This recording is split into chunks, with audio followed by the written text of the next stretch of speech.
National Bank. Get old. Now here's Tracy Johnson. Good afternoon, Wisconsin. Very nice work, Aaron, on that intro. I know we were going back and forth. I'm a Huey Lewis fan. I think that's pretty common knowledge. And my song is The Power of Love.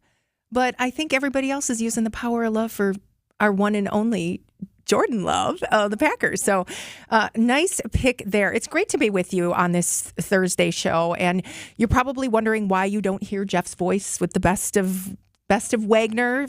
I think WTMJ has done the best of Wagner, although there's probably a lot more where that came from. I've been with you guys a couple of times throughout the years, actually a lot of times throughout the years. And I'm not replacing Jeff Wagner. Just to be clear, I know I'm going to get some texts about that. I think Jeff Wagner is irreplaceable, number one. And number two, I think that WTMJ is going to have some really fantastic announcements here in early 2024 about what's next for this mid-afternoon. So hopefully we have some of our trusty Wagner listeners here with us today, weighing in on the Old National Bank talk and text line. He loved his listeners, and his listeners loved him. And I know that from being in this chair from time to time. I hope we have some new listeners too. And you come on by and check it out.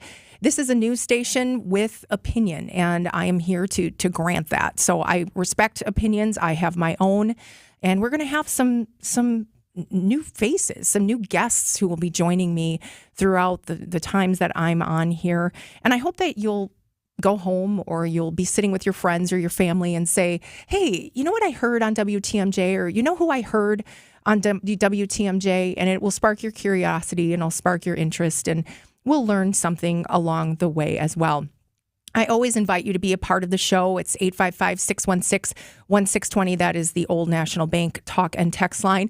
While I don't do an Ask Me Anything segment, I feel like you can text me on this text line. I feel like, the last couple of months when I've been on, we have a good rapport. And there are a number of you who are longtime listeners, and, feel free to ask me what you'd like, and I will respond as I can. But be nice, please. I am, for those of you who don't know me, in my day job, I serve as the executive director, CEO for a commercial real estate association. So you're going to hear a healthy dose of business. We're going to talk about some of the really fantastic things happening around our state, our city, our region.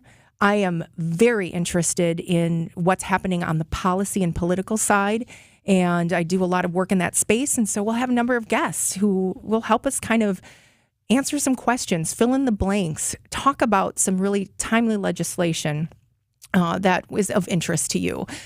So I don't know about you, but this still feels like the week of getting back to work. I describe it as like honeybees or hornets in the cold. People are kind of like trying to find their way. They don't know where they're going. Not everybody is back at work. I know the kids are all back at school, but not everybody is really eased into 2024 quite yet. And I just returned from my holiday vacation. Actually, yesterday I was spending some time in Florida with my in-laws, and it was chilly there, just like it was chilly here, but we had a great time.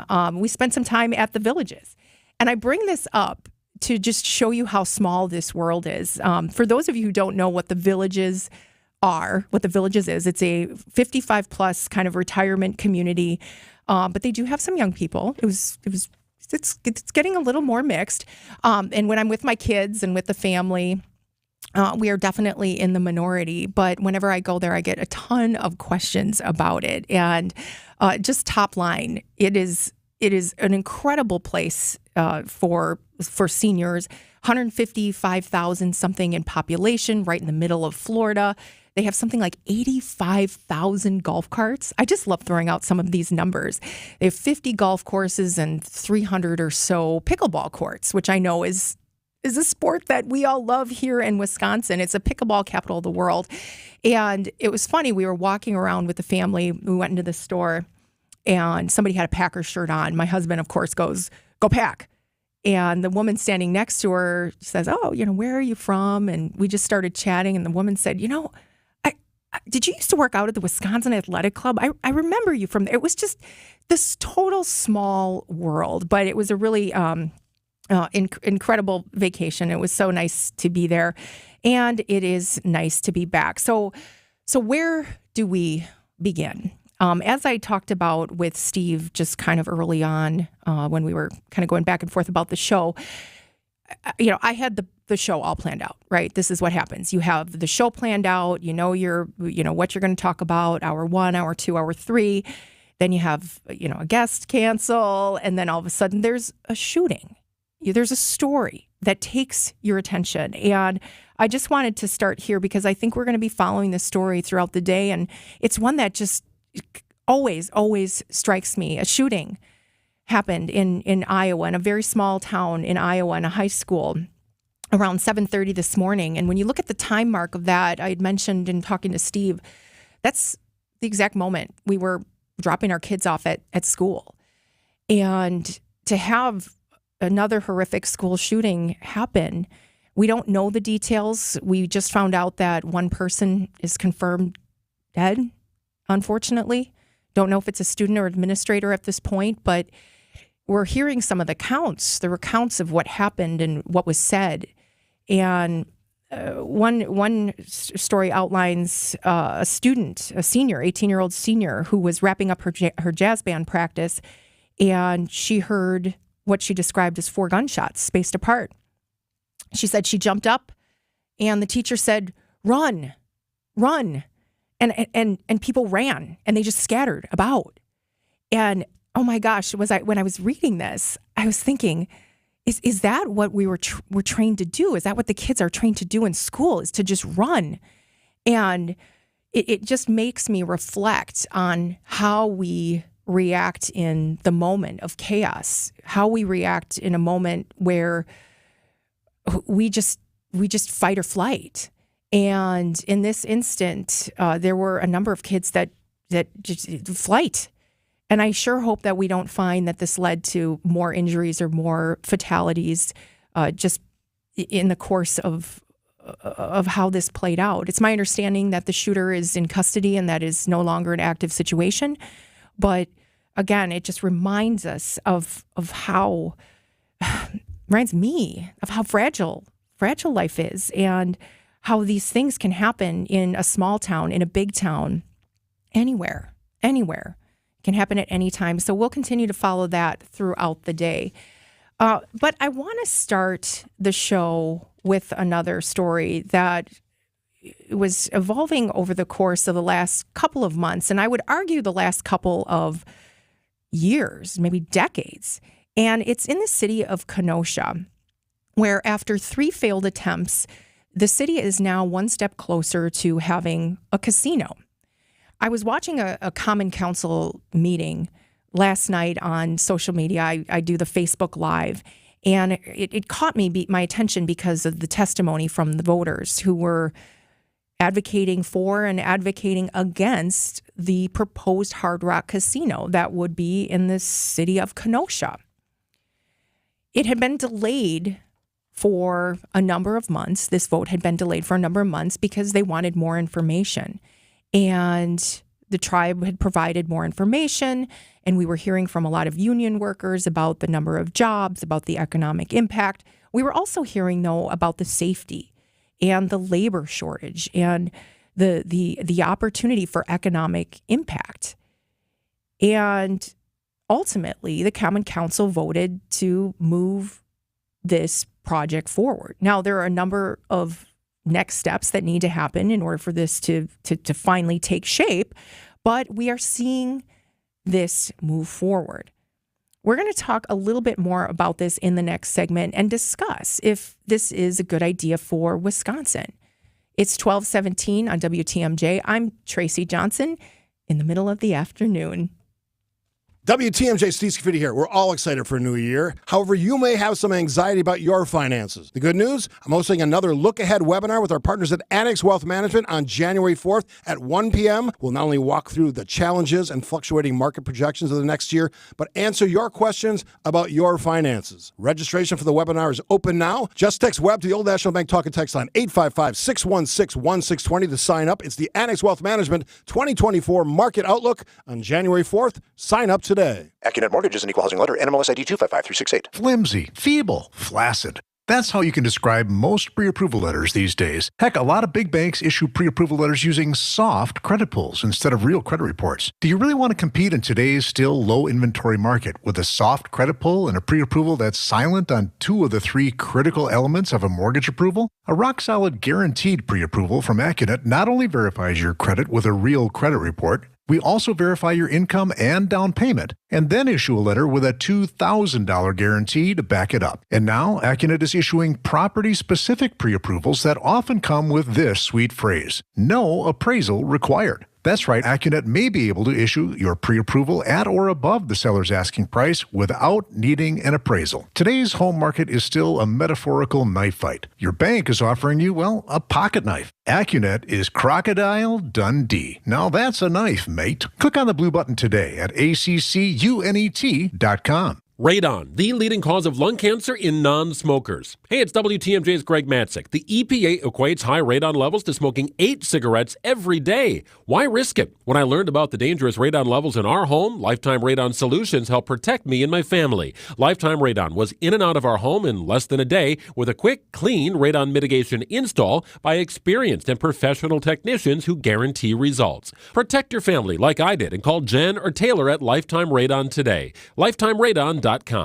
Here in Wisconsin, one name is synonymous with fantastic frozen pizza, Palermo's. For almost 60 years, Palermo's has focused on feeding Wisconsin families. And though Palermo's has grown a lot since 1964, they're still family-owned. They're still proud to call Milwaukee home. And they're still committed to making the best frozen pizza possible. From their new and improved rising crust pizzas to their guilt-free Primo thin pies, Palermo's has a delicious slice for every appetite. Find Palermo's in your local grocer's freezer food aisle. Palermo's, flavor is our family's business.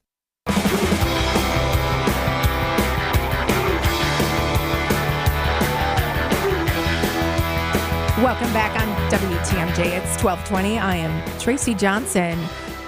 In for a little bit. We're discussing the topics of the day and also a healthy dose of opinion, because I have opinions and I know you do too. I'm seeing the talk and text line firing up. So if you want to weigh in, it's 855-616-1620. That is the Old National Bank talk and text line. Discussing the Kenosha Casino. So in 1998, the community did a community-wide referendum to ask the citizens, do we want to, at any time, move forward to having a casino in our community? And the vote was something like 57-43. And since that time, there have been conversations with various tribes, with various operators about moving forward on a casino. And new developments are never easy for municipalities. And I would argue that especially casinos aren't easy for municipalities. And when you look at a community like Kenosha, they have undergone so much change as not only a city, a community, but also a region. They've had employers leave. They've had corporations develop. There's been a lot of emphasis and a lot of success with the Kenosha Area Business Alliance, which have basically set up incentives for companies like Haribo and many other distributors and warehousers to come and develop in that area, create jobs, create economic impact. And all along that way, there's been discussion about jobs, about workforce, labor, and infrastructure. And this Kenosha Casino project actually was on the table back in 2015. And if you recall, and a number of texters are weighing in, that while it was approved by the community, it was ultimately killed by Governor Walker, who in these instances have the final say. The governor has the final say. So Hard Rock has come back with another agreement, and this is something like a $360 million complex. It's supposed to have hotels, slots, tables, entertainment, you name it. I mean, the renderings on this thing are spectacular. And while the Common Council vote was supposed to take place in November, it was sent back to the table so the community could gather more information about traffic counts, about continued economic impact, about viability of this agreement. And one thing to note here too, and I think this is why many people pay closer attention to these projects, is that casinos are property tax exempt. There are agreements between the cities and the tribes on these sovereign land. Think about Potawatomi. Think about the controversy that Potawatomi was. And when Jim Doyle ultimately signed that agreement, what's happened there in the Menominee Valley? This one between Kenosha and the Menominee tribe says that the city would receive monies based on gaming revenues, which is common in any sort of agreement. They would receive a 3% net win on a quarterly basis.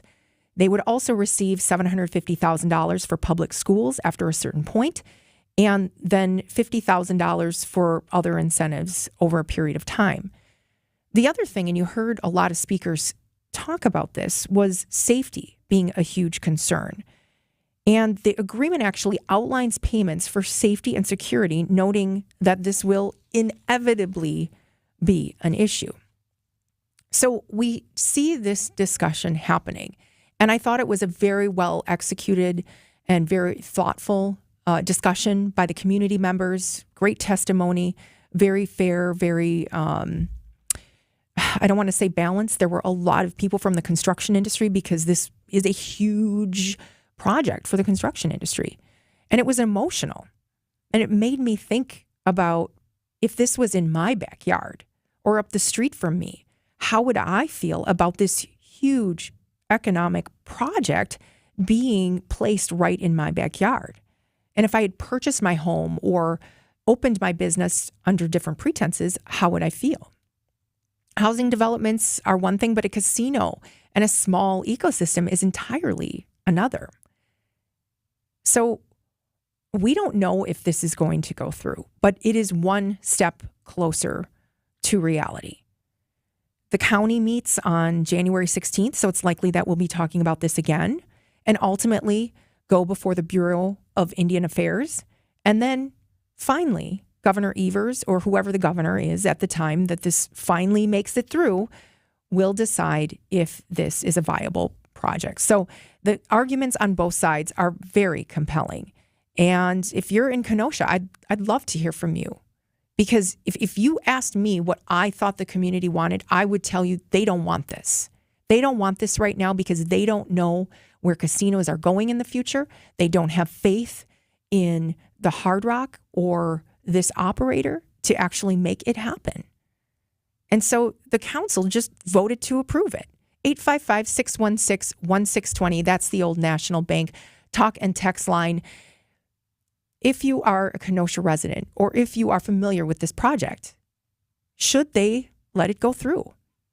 I'll tell you, I was surprised when they did the roll call and the voting.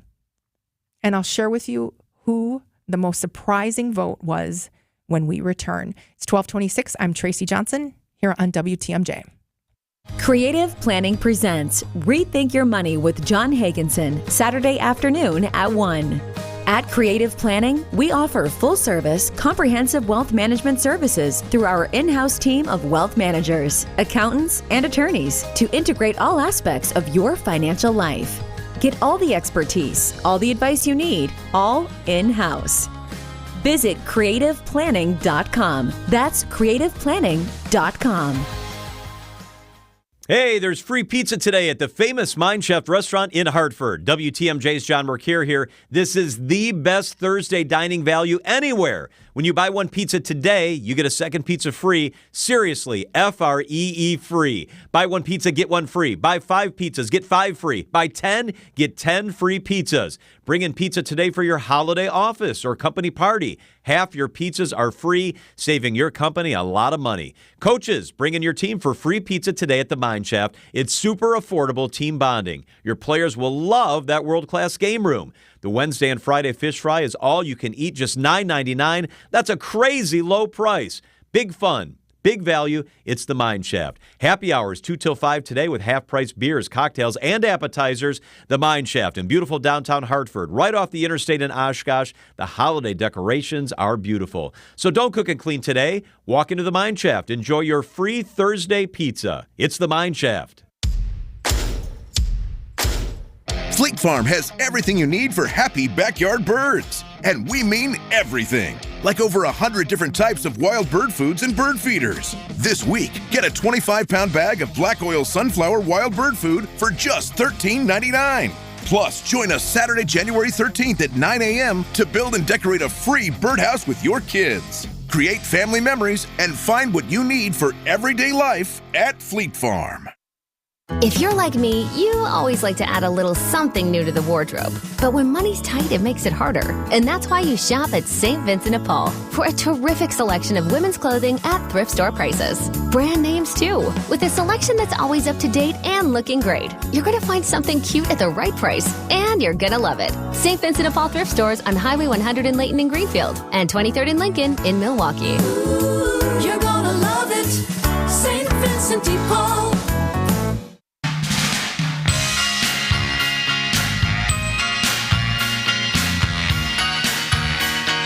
Welcome back on WTMJ. I'm Tracy Johnson. In from 12 to 3 on WTMJ.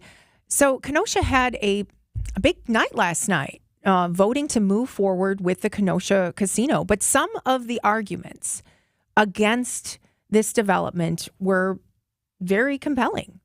They were very compelling when people started to talk about the safety concerns, when people started to talk about the fact that Hard Rock casinos across the country were not following through on what they had committed to. And back in 1998, the residents of Kenosha were asked via referendum if they would want to see gaming in their community. And overwhelmingly, I would argue overwhelmingly, 57 to 43% said yes.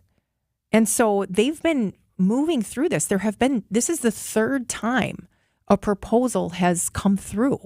And albeit a number of different operators and a number of different scenarios, this was at one time seen as a very important project for this area and for this region. And we saw a lot of people come out and say, the timing just isn't right. This is going to take a long time before we would even break ground. And what's going to happen between now and then? You've got a lot of things that could change with the economy. You've got potentially better uses for that land. That's a hot area for commercial development. And if you tie up this land and declare it sovereign land, could you be setting yourself up for failure? Could you be putting the city of Kenosha in jeopardy? And I'm not going to say that I am an expert in this arena, but as somebody who could potentially be faced with having to look at a project in my backyard. I live in a rural community. These things can happen. And there were compelling arguments against it. And when they got to the roll call, I will admit the advisor who was the representative for the area where the casino would be built said, I would have voted for this if it was in November, but I have learned more. I have talked to more people. We've gotten more information, and I'm a no vote. And he was outnumbered. This did pass. But the Common Council member who represented this area said, my constituents don't want this. And I have to vote for my constituents because that's who I represent. And again, I started off this conversation saying municipalities are in a tough spot. I don't envy them one bit. This is why I'm not in elected office. But to have to face these issues and these votes, we see it in the city of Milwaukee as well. And what will the ramifications be to that? So this will be an interesting story to follow, no doubt. The city of Kenosha, though, is one step closer to having this casino that they've wanted to have for such a long, long time. And in a bit of irony, there is another casino story, and it has to do with Potawatomi Casino right in Milwaukee here. And it was actually referenced during some of the testimony. Potawatomi it's been leaked to a number of sources that the Potawatomi are considering a $200 million concert venue that would seat up to 6,000 people. And in some of the testimony against the Kenosha Casino and entertainment venue, people were saying, what is the market going to be for another entertainment venue in Kenosha?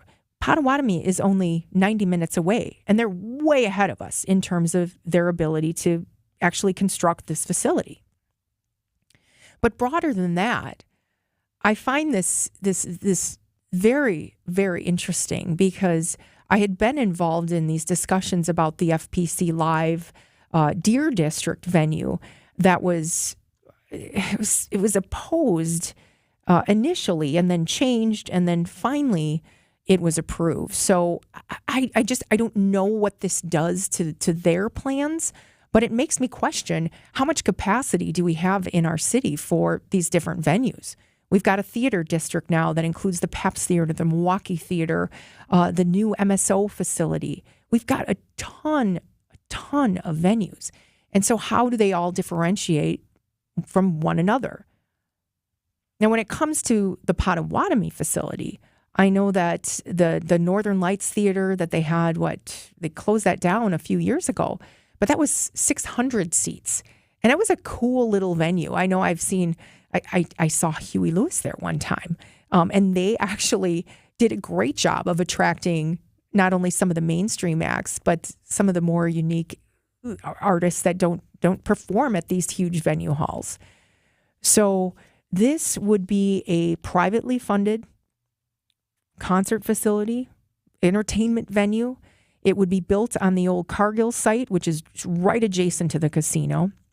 And it sounds like they could do this in pretty short order. The plan calls for the tribe to get approval from city officials and the Common Council this year and break ground in the first quarter of 2025. So this could be right around the corner. Can you imagine another concert venue? But hey, I spend most of my money on concert tickets. But I don't expect that everyone else in this world does. So anyway, lots of interesting developments in the city of Milwaukee. And particularly, I thought it was fascinating that we had two of these kind of casino stories in the same day.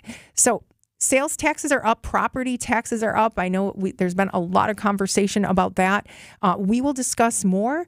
How are we balancing this all out? Come January 1st, 7.9% in Milwaukee. Wow. That came fast. I'm Tracy Johnson on WTMJ.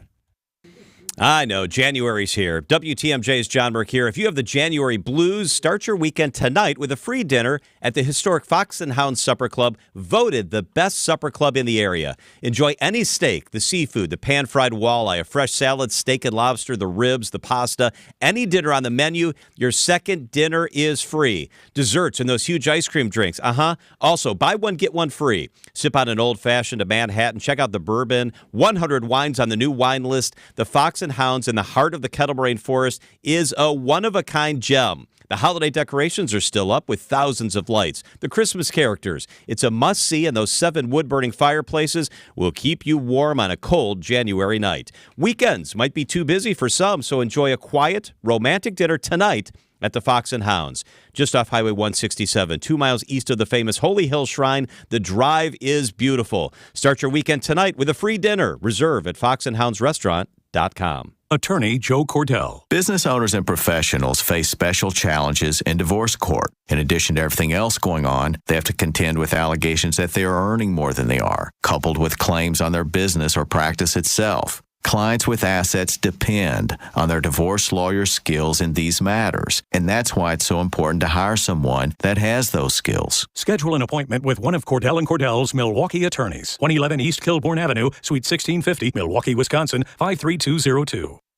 If you're looking to move out of your parents' place, you could really cut expenses by bundling your car and renter's insurance with Progressive, which is good because your little brother has gotten really territorial. You're blood related. You'd think it would be fine to share food in the fridge. I mean, who writes their name on every individually wrapped slice of cheese, Tyler? Still, you've got to admire the commitment.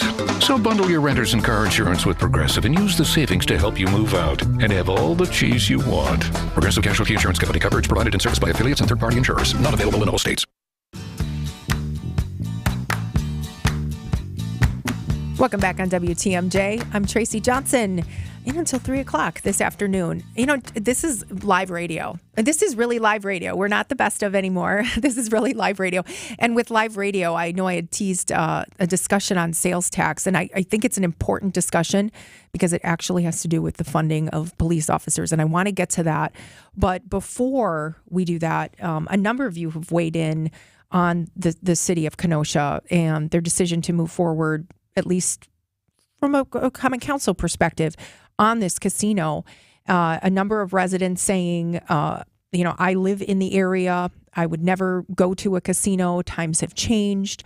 There are a number of people saying that, gambling is an addiction, and to support something like this is bad for our society and for the economy. You know, that's an interesting point. As was outlined in this agreement, they will be funding safety and security, knowing that this will be an issue. And in many of these agreements, you see them outlining gambling addiction services, because they know that by offering gambling in some of these communities, you're going to be inviting people to become addicted to it. And so that was actually some of the most compelling testimony, is hearing from some of those folks who just said it's just not worth it in our community, especially in this community. We just should not have it happen. So a number of other texters, talking about the concert venue. Why does anyone care about how many concert venues we have and if they succeed or fail, as long as they don't involve public money? And I think that is a really interesting point. It's almost unheard of that many of these projects don't take some sort of public money. And I guess in my mind, from a commercial real estate perspective, if you're coming to the table with a project that requires public money, it's going to get a lot more scrutiny. And it always gets more scrutiny, as it should, because you're using taxpayer dollars. But I agree that just because it's being paid for in full doesn't mean we shouldn't care about the success or failure of it. And I think that point was well made by some of the people who were in opposition of the original FPC Live development. Although this did receive city subsidy, there were people that were against it, saying, we just, from an economic perspective, from a supply and demand perspective, we just don't have the capacity. And I hope that there is a business model, or there's some information that comes forth, especially with this new Potawatomi development. And again, this was really just leaked, and I can't imagine that they wouldn't move forward with this. There seem to be a lot of details that suggest this is pretty well baked. But what makes this venue unique? What makes this a better option than another option? And I would argue that in many of these casino environments, and Potawatomi has done very well in redeveloping that area by building that hotel, by creating an entertainment venue, and a huge tourism attraction for our community and for our region. And again, it's not right in the heart of downtown. There's potential discussion about having the HOP or some other transportation go past that area. what does that mean for the Valley? And what does that mean for potentially Miller Park and how that's all connected up? So we'll see. We'll continue to follow that as we move along. But I promise we will talk about the new sales tax in the city of Milwaukee and Milwaukee County in a little bit here. But when we come back, when you have somebody in real estate on the radio, you have to expect that we're going to talk about real estate. And we have David Clark, who will be joining us. He is a professor at Marquette University who does some work with the Wisconsin Realtors Association. I know there are many of you out there who are looking to buy a home or looking to sell your home, and you always appreciate this segment. Some great information, some great discussion for sellers and buyers coming up after the break right here on WTMJ. This is Brad Youngbluth with Semper Fi Roofing and Exteriors, your local veteran-owned and operated exterior remodeling company. The Energy Star ratings for windows are getting a lot tougher to get the tax credit, so you're going to want to take advantage of. Fortunately, we still have options that will qualify you for those tax credits. Now, I can sit here and talk benefits of this product or what's great about that product. So can everybody else. But what a lot of operations can't do is, with complete confidence, stand behind the crew that's going to be on that next job. Talk is cheap, I get it, but our people are exceptional. How do I know? Because me and Vito handpick every single person that makes our team. Some make the cut, a lot don't. And that's why you can be confident that the windows we install for you will be top quality, installed right, and that you're going to get great service. And that's never failed us. So for your home's new windows, you can count on Semper Fi to keep you safe, warm, and dry. We keep you safe, warm, and dry, Semper Fi. Joint pain. You have it? It's time to get rid of it. Make that call to QC Kinetics and get rid of that joint pain. Hey, it's WTMJ's Greg Matzik. QC Kinetics. They'll help get your life back. The nation's leader in regenerative medicine, QC Kinetics uses all natural treatments that'll help restore and repair that damaged joint tissue. That means you get to move pain-free again. If the source of your pain is in your knee, your back, your shoulder, check out QC Kinetics. Be one of the tens of thousands of satisfied patients around the country who are able to get lasting relief with no surgery, no drugs, and no downtime. So if you have pain from an old injury or maybe associated with arthritis, check out QC Kinetics. The future of medicine is here. Regenerative treatments from QC Kinetics. Give them a call and get the most out of 2024 doing what you love. 414-285-3474 is the number. 414-285-3474. QC Kinetics. 414-285-3474. Join the Brewers at the all-new Winter Warm-Up Fan Event Saturday, January 13th. See your favorite Brewers player in a fun-filled live show and get early access to purchase opening day tickets. Don't miss out on the fun. Get tickets at brewers.com/winterwarmup. According to the U.S. debt clock, our debt is over $32 trillion and climbing. The question is, how do we pay it off? One of the most likely answers is increasing taxes. Now think about your retirement accounts. Do you want to pay taxes on some of that money now when rates are historically low, or later when rates are potentially higher?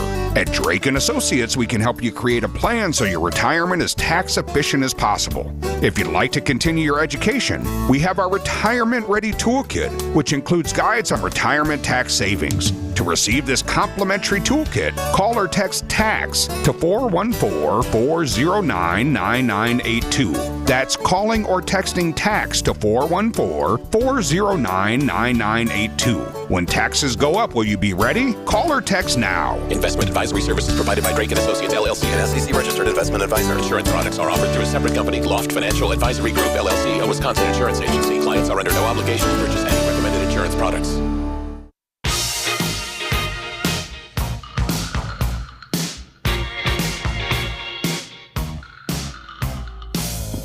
Welcome back on WTMJ. I'm Tracy Johnson. This afternoon until 3 o'clock, we're trying to figure out how to position this. So I am the live voice on WTMJ. I am not the replacement for Jeff Wagner. I have received a couple of texts around that, but I'm doing this. This is really fun for me, and I'm so grateful to the station to be able to share some voice and share your voice as you call in. And again, the Old National Bank talk and text line, 855-616-1620. But right now, we have on the phone with us Mr. David Clark. He is professor emeritus of economics for Marquette University, and he does a lot of work with the Wisconsin Realtors Association, which is how I know him. And he is the man who crunches the numbers about what's happening with real estate inventory, pricing, volumes, all of that. David, welcome to the show. Well, it's my pleasure to be here. Great, and Happy New Year, I should say. We can say that all the way through February. So I want to dive right in to talk about some of the data that was released, and the latest data we have is November, correct? That's correct. So what we saw is that listings were up towards the end of 2023 year over year, but home sales were down. Can you talk about why that is? Sure. So, we've had a consistent mismatch between the supply side and the demand side since really the second half of 2017. And so we've been in a seller's market ever since that point in time. But so think of a balanced market as one where you have about 6 months of available supply. And so anything below 6 months, we think of that as a seller's market. And we only had 3 months of supply in November. And so what's been happening is these supply restrictions have kept us from keeping up with sales a year earlier. And it's pushed up our median prices over the last 12 months while keeping our sales down. So remind us what that medium price is for a home. It's gone up significantly in the last couple of months, has it not? It has, and it's been going up pretty consistently for the last several years. So the median price, think of taking every sale that took place in a given month and ordering those sales from the cheapest to the most expensive. And so if you go right to the middle of that listing or that set of sales, you'll get at the 50th percentile. That's what the median price is. You can think of it as something similar to an average, but one of the advantages of using the median as opposed to the average is the average can be influenced pretty significantly by outliers. So, our typical home in November sold for about $280,000. $280,000. That's $280,000, right? That's for the significant. State of Wisconsin. That's significant. Yeah. Well, I mean, it was up 7.7% from a year earlier.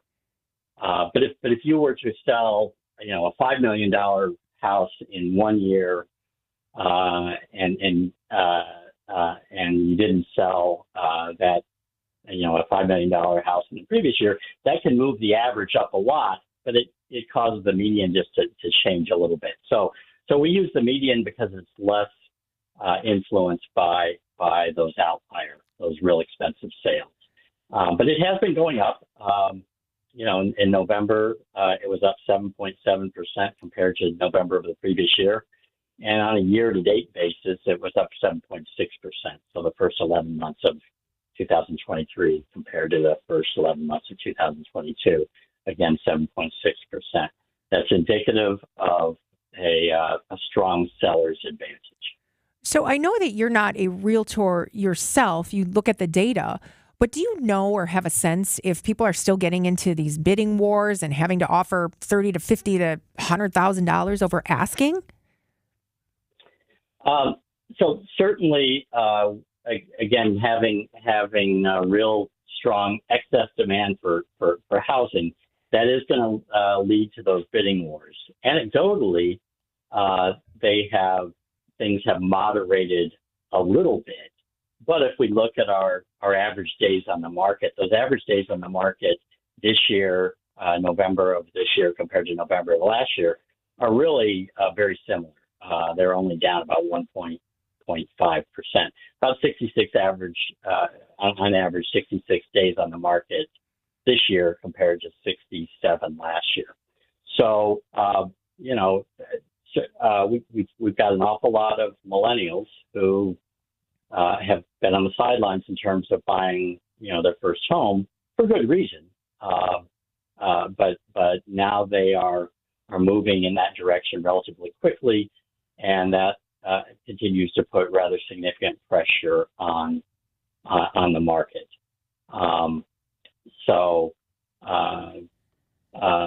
We've been in this situation for a while. It's a little bit better than it had been. Mm-hmm. I mentioned we had 3 months of available supply in November, but in November of 2022 we only had 2.5 months of supply, and so we're starting to see some movement in terms of new listings. As you pointed out, new listings improved, and actually they improved in October and in November. Total listings are still down a little bit, but they're down by smaller margins than we've seen in the past. So hopefully we're going to start seeing we'll see some continued improvement in that front. Well, and we're hearing that there might be a break with borrowing rates, interest rates, so there might be some more optimism from a home buyer standpoint or from a seller standpoint to give them the confidence that they'll be able to get top dollar. Do you have any advice for someone looking to sell a home or to buy a home during these cold winter months here in Wisconsin? Yeah, a couple of things I would point out.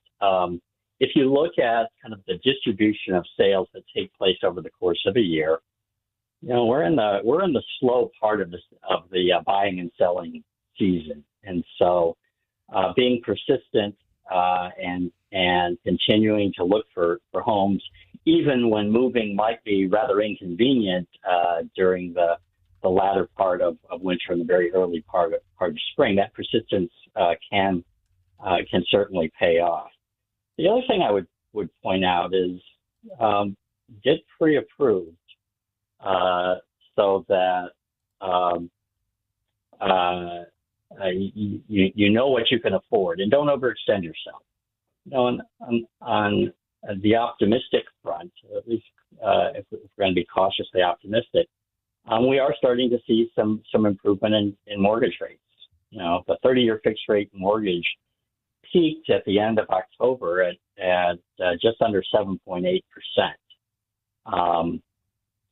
If we look at where it was, the 30-year fixed rate mortgage was today, it's 6.62%. That's down over a percentage point, and so that will certainly help buyers, but it also will help on the supply side. And the reason it helps on the supply side is an awful lot of people, especially baby boomers, who may be in a situation where it would be ideal to right size, maybe buy a smaller home, maybe move from a owner-occupied detached single-family home to a condo. Yep. An awful lot of them have locked in at very favorable mortgage rates, and they're pretty reluctant to switch to get a new mortgage at 7.5%. We'll start seeing more of those types of adjustments taking place now that mortgage rates are starting to fall. And so, on a short-term basis, lower mortgage rates is a bonus. On a longer-term basis, an awful lot of the owner-occupied homes are held by baby boomers and older Gen Xers, and they are much more likely to make those types of adjustments. Baby boomers certainly, because the oldest baby boomers are in their upper 70s, and so they'll be influenced by health and family related transitions. Yes, thank you.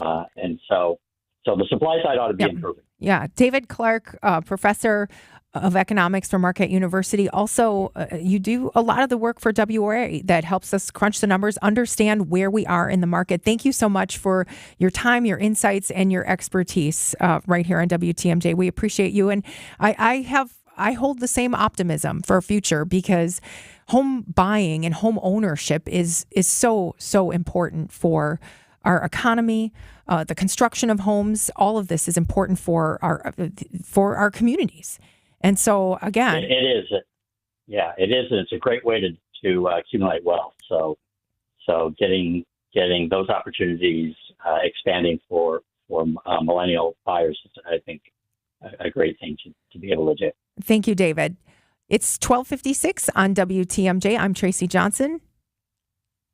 This afternoon. For all you need to know on and off the court. Here's a lob up top. Giannis catches the pass from Middleton and stuffs it down on another alley-oop between those two. It's Bucks Insiders on Wisconsin's Afternoon News. The Bucks are one of the best teams in the NBA. I think Bucks fans over the last 5 years have gotten used to Bucks winning a whole bunch of regular season games. Every Thursday at 4:45 on WTMJ. Presented by Fellow Windows and Doors of Wisconsin and Best Electric. What's better than free? How about play free all year? This January at Potawatomi Casino Hotel Milwaukee, you can win over $2,000 in reward play every month all year long. Just play your favorite games to earn prize drawing entries. Then stop by each Thursday night in January to see if you're a winner. $400,000 in prizes is up for grabs. Over 40 winners each week. Yeah, free is for me. More info at paysbig.com. Must be 21 years old and a club member to play.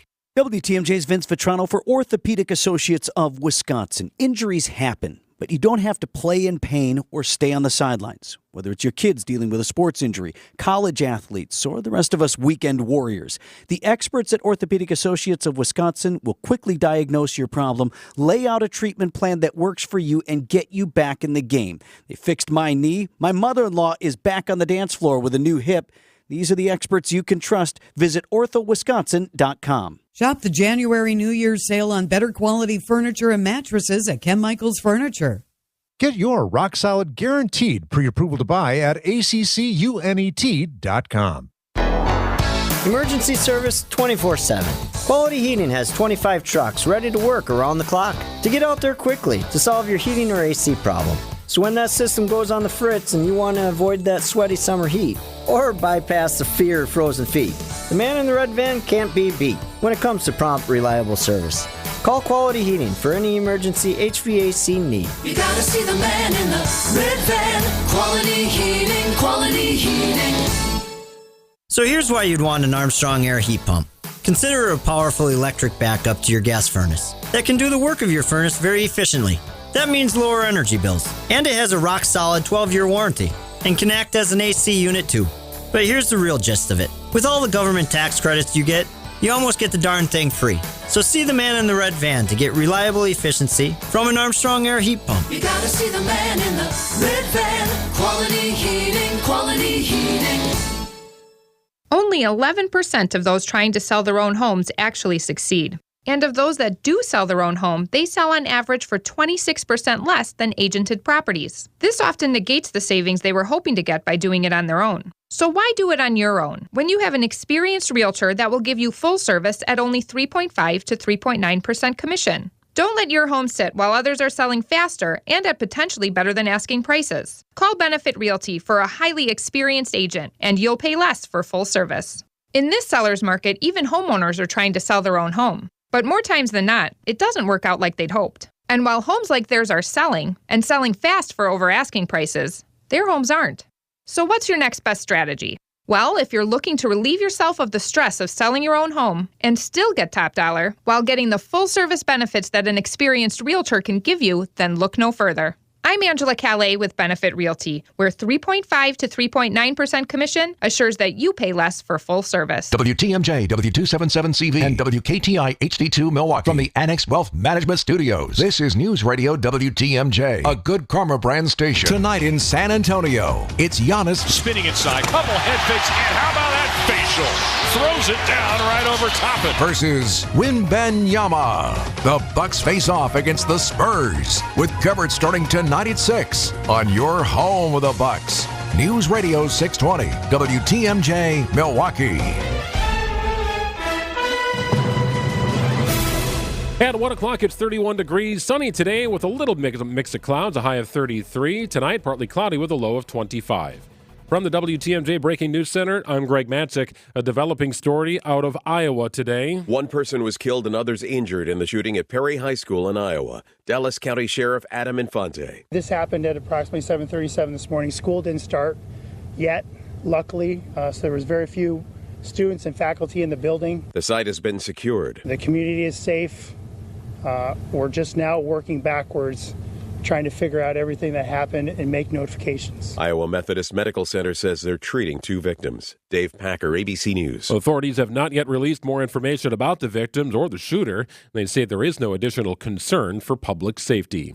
In Wisconsin, taxpayers will be footing the bill for consultants tasked with analyzing new legislative boundary lines in the states. Under terms of the consultants' contracts made public first today, each will be paid an hourly rate of $450 up to $100,000 total. The consultants will have a February 1st deadline to submit their reports, indicating the Wisconsin Supreme Court could release the new maps sometime in late February or early March. The Wisconsin Elections Commission has said maps must be in place by March 15th if the new districts are to be in play for the November election.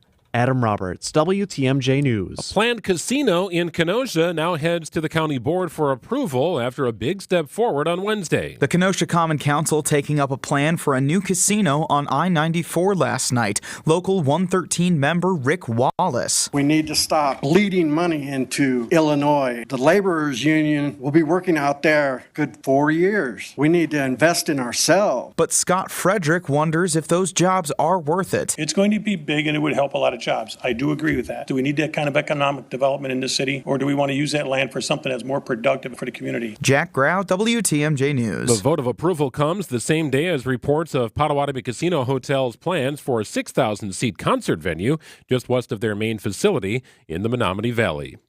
And Packers Hall of Famer is unimpressed by comments made about Green Bay by the quarterback of the Bears. When asked about playing at Lambeau Field on Sunday, Bears QB Justin Fields said it'll be loud because there's not much to do in Green Bay except watch football. Worst trash talk ever. ESPN Wisconsin's Mark Tauscher wasn't impressed. Whenever you're taking shots at a city or at the fan base or anything else, it means you're really at the bottom of the barrel. When asked if he thought the Packers will use the comments as bulletin board material, Tausch responded, "We win, we go to the playoffs in a year nobody thought, and the Bears are still going to be doing what the Bears do."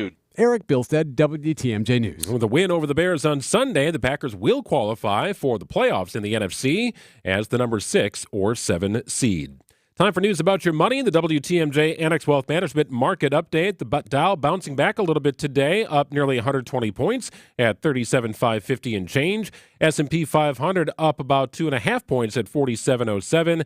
And the NASDAQ down about 20 points this afternoon at 14,571.09. News sponsored by Annex Wealth Management's Money Talk here at Saturdays at 10 here on WTMJ. Sports, traffic, and weather are next. Siding Unlimited WTMJ News Time is 1:04. It's the last resort that comes with a grueling and painful recovery. And from what I've been told, it never really feels quite natural. A total knee replacement may make the pain you're living with eventually go away, but it opens up a Pandora's box of other possible issues. And that's why surgeons who really do care will tell you that it's a last resort. There are other surgeons who cry, "Replace! Replace!" But the physicians you'll find at Rejuvenex are primarily concerned with relief. And you may find out that the relief we give you helps so much so that you may not need to get that total knee replacement. This is Richard Salinas, registered nurse with Rejuvenex Arthritis Clinics. Our FDA-approved pain treatments aid inflammation and lubricate your joints. And in most cases, insurance has been shown to cover the costs. At Rejuvenex, we can alleviate your pain, and that'll rejuvenate your life. Alleviate your pain, rejuvenate your life. Go to rejuvenex.com to request your appointment. I'm WTMJ Sandy Max. What makes senior living at 3 Pillars so special? On the third day that I was there, still unpacking, I heard happy hour, so I went down the hall. Just then my cell phone rang. He said, "Grandma, how are you?" And I said, "Scott, honey, I can't talk now. I'm at happy hour." And that went viral. The kids didn't have to worry about me anymore, and I didn't have to worry about me anymore. Schedule a tour today at 3pillars.org. My part-time service in the Army National Guard makes it possible for me to be more for the community I call home. My training helps me at work when I lead by example. My service in the Army National Guard allows me to keep my community and those I care about safe from threats. Learn more about how you too can live and serve part-time close to home by visiting NationalGuard.com.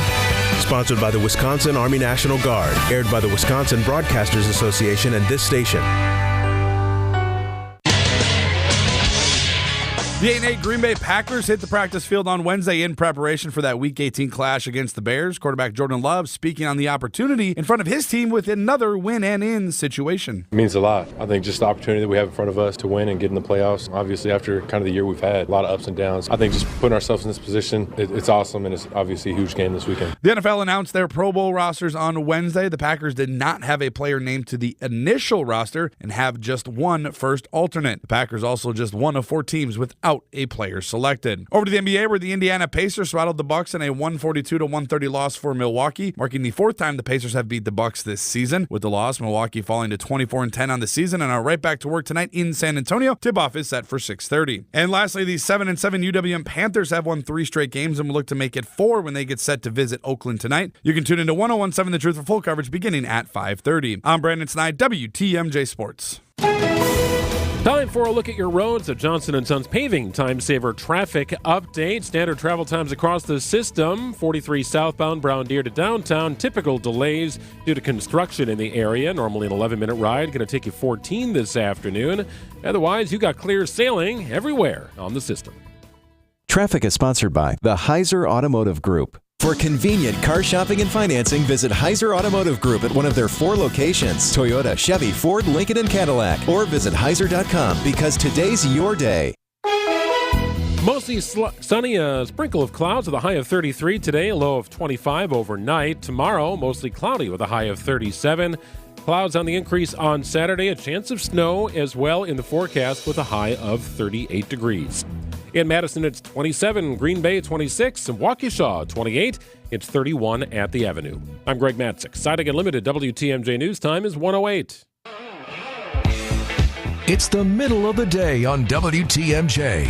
Come join the conversation on the Old National Bank talk and text line at 855-616-1620. Old National Bank. Get old. Now here's Tracy Johnson. Welcome back on WTMJ. My thanks to Professor David Clark for being with us, sharing us a little bit about what's happening on the real estate side. As I mentioned, you ask a real estate person to come in here and talk for 3 hours. You got to bring in your friends, right? And talk a little bit about that. And I know that there is a show on the weekends, the AccuNet Mortgage real estate show. And that is a great show on the weekend. So look for that for more in-depth insight. So I just bring you kind of a sprinkling of information. But I want to turn to this story because it is very personal to me. And I'm hoping to hear from some of you on this. It has to do with voting. And there's been a lot of discussion, a lot of conversation about voting here in Wisconsin, whether it was, are the elections, have they been compromised? We've got the conversation about the maps. We've got so many things happening when it comes to voting. And I believe that it is the most important thing that we can do as a citizen. But even more important than voting, I think that being an informed voter is even more important. And I'm no expert at all the voting changes that are happening. But what I do know is that we need to restore confidence in our system. And the fact that there is so much controversy and so much skepticism just suggests to me that this system is broken. And we see a judge out of Madison making rulings about addresses that don't need to be corrected for absentee ballots. Do you think that instills more confidence in the voters? Whether you're a Democrat or a Republican, just tighten up the system. So when I hosted the show, was something like 7 years ago, we were talking about being able to text in your vote. And we thought that this was like the craziest thing ever. The pervasiveness of mail-in voting was, we could have never imagined it would be this way. But yet here we are. And it's just incredible to me that there's so much pushback, I would say, from one side of the aisle on trying to secure our elections. So anyway, it brings me to this story, and it reminds me of when I was in college. All right, so picture this. You're in college. You go away to school. I happened to be a commuter for 1 year, and then I moved down to where I went to school in Milwaukee, and I voted in every election. And in every election, I would educate myself on the issues, watch the news. I would talk to my parents. I would talk to others. I would read the newspaper. This is before the internet. And I would go to my polling place in the town of Jackson and vote. I voted where I lived, and I voted where I paid my taxes. I voted where I cared about the issues. And I voted there because I cared about the community that I was from and that I could have the impact on. So politics is local. And in the case of voting, I wanted to be a part of that. But over the past 20 to 30 years, we've seen a huge shift in not only the get out the vote efforts, but these concentrated efforts on college campus that advocates for students to go out and vote, to register to vote on campus and to vote on campus. And in many cases, the students are voting in elections in a state where they're not residents. I think of Madison and Marquette, a number of other schools throughout the state where you have a huge population of out-of-state residents. So in the last several elections, as has been well documented, the college campuses were basically attributed to deciding the elections. Some college campuses had even more students voting than they had residents in the communities. And in spring of 2023, there was an interesting example, and one that will shape the future of Wisconsin for decades, and that was the spring Supreme Court election. We saw record number of turnout. Now, the issue technically on the ballot was the motivating one, right? We were talking about abortion. We were talking about gerrymandering and redrawing the maps. And that was a huge motivator for those kids and the students on college campuses. But you had a lot of individuals voting in that election that go back to their home state after contributing to a policy that impacts the actual taxpayers. And that has prompted a piece of legislation put forth by the GOP that would basically go to college campuses, and instead of motivating them to get out and vote on the college campus where there are tons of election booths set up and tons of absentee voting opportunities set up, they would educate those students on how to file an absentee ballot in their home state. They would actually educate the students on what's happening where they pay taxes, where they're from, where they reside. And I thought it interesting because, again, it just made me think about how important that act of voting is, and to vote without all of the information and all of the understanding of the impact of your vote. And what the legislature is trying to move forward here is a piece of legislation that would actually help voters. And there's a lot of pushback from the left, from the Democrat Party, that says, this would disincentivize people from voting. This would be an administrative burden because we would have to collect absentee voting information from all of these 50 states. And how would we administer this? This would be a huge burden. But I think this would actually be a great idea to help educate and inform voters from out of state. How do you vote in your own election? I feel like that's a fundamental piece missing from this conversation is understanding the long-term impact of your election. Is this a good idea promoted by the GOP? Is this a good way to continue to try to secure our elections, to try to build additional faith in our elections? 855-616-1620. That's the Old National Bank talk and text line. Should we be encouraging students on college campuses to vote where they reside, to cast an absentee ballot in the state that they're from? Or do we continue to say, like Representative or Senator Mark Spitzer suggests, that we make it easier for them to vote here in Wisconsin because we want to keep them here? we want to make sure that they are invested here. And if that's the case, shouldn't we be doing full information about what's on the ballot? What are the issues? What are the implications? He suggests that perhaps this measure incorrectly ties the ability to vote to property ownership, which it doesn't. Or is there a happy medium? I think we've got a long way to go on making sure that voters have faith and confidence in the election. And perhaps this is a measure that gets a start. These college campuses. I'll tell you, as somebody who was a college student on a college campus, if this was going on, I might feel like I was being taken advantage of. To see all this propaganda and all this advocacy around voting and these are the issues and, am I getting the full story? I'm hoping that these students would go the next step, would ask the next question, say, what are the ramifications? What is this candidate really about? And maybe because this is so political, maybe the GOP needs to step up their game. But this is another measure. It's making its way through the House. 855-616-1620. That's the Old National Bank talk and text line.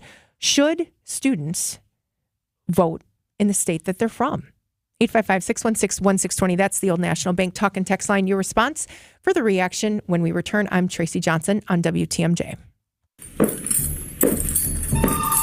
This court ain't big enough for two 7-footers.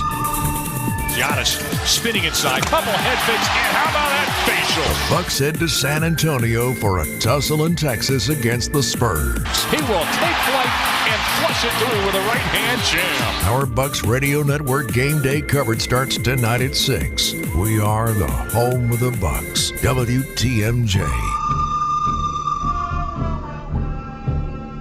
Hey, there's free pizza today at the famous Mind Chef restaurant in Hartford. WTMJ's John Mercure here. This is the best Thursday dining value anywhere. When you buy one pizza today, you get a second pizza free. Seriously, Free free. Buy one pizza, get one free. Buy 5 pizzas, get 5 free. Buy 10, get 10 free pizzas. Bring in pizza today for your holiday office or company party. Half your pizzas are free, saving your company a lot of money. Coaches, bring in your team for free pizza today at the Mine Shaft. It's super affordable team bonding. Your players will love that world-class game room. The Wednesday and Friday fish fry is all you can eat, just $9.99. That's a crazy low price. Big fun. Big value, it's the Mine Shaft. Happy hours 2 till 5 today with half-price beers, cocktails, and appetizers. The Mine Shaft in beautiful downtown Hartford, right off the interstate in Oshkosh. The holiday decorations are beautiful. So don't cook and clean today. Walk into the Mine Shaft. Enjoy your free Thursday pizza. It's the Mine Shaft. Here at Richlands, we offer both comfort service and expert service. Our comfort service comes with movie theater popcorn, hot gourmet coffee, upfront pricing, on-time scheduling, plus anything else we can do to keep you comfortable. Put that on top of honest service from the most friendliest, hard-working people you'll ever meet inside a tire and service center. And well, we'd like to believe we're on the right track to meeting your expectations. But when your check engine light, tire light, or any other light screams, "Service me," well, that means you're due for our other type of service. Our expert service. Tires, brakes, belts, mufflers, transmissions, and even engine repair. Come on into Richlands and put our expert service to the test. And while you're relaxing, enjoy our comfort services too. I'm Brett Matchke with Richlands, your due for service. Since 1964, we've changed your tires and so much more. Richlands Tire and Service, such a refreshing change. Richlands. So raise your glass if you are wrong in all the right ways. On my underdogs, we will never be anything but loud and nitty gritty. Welcome back on WTMJ. I'm Tracy Johnson. It's 1:21 in the afternoon on this beautiful Thursday as people are returning to work. So we're discussing this GOP bill that would require that universities provide all first-year students with information on how to vote absentee in their home states.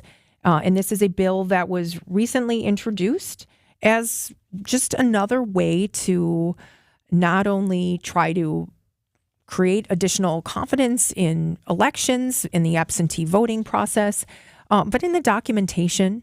But also, I think some of the critics are suggesting that this is a way to try to block students who have turned out in droves, especially in some of the latest elections where some of the more Democrat-leaning talking points carry the day.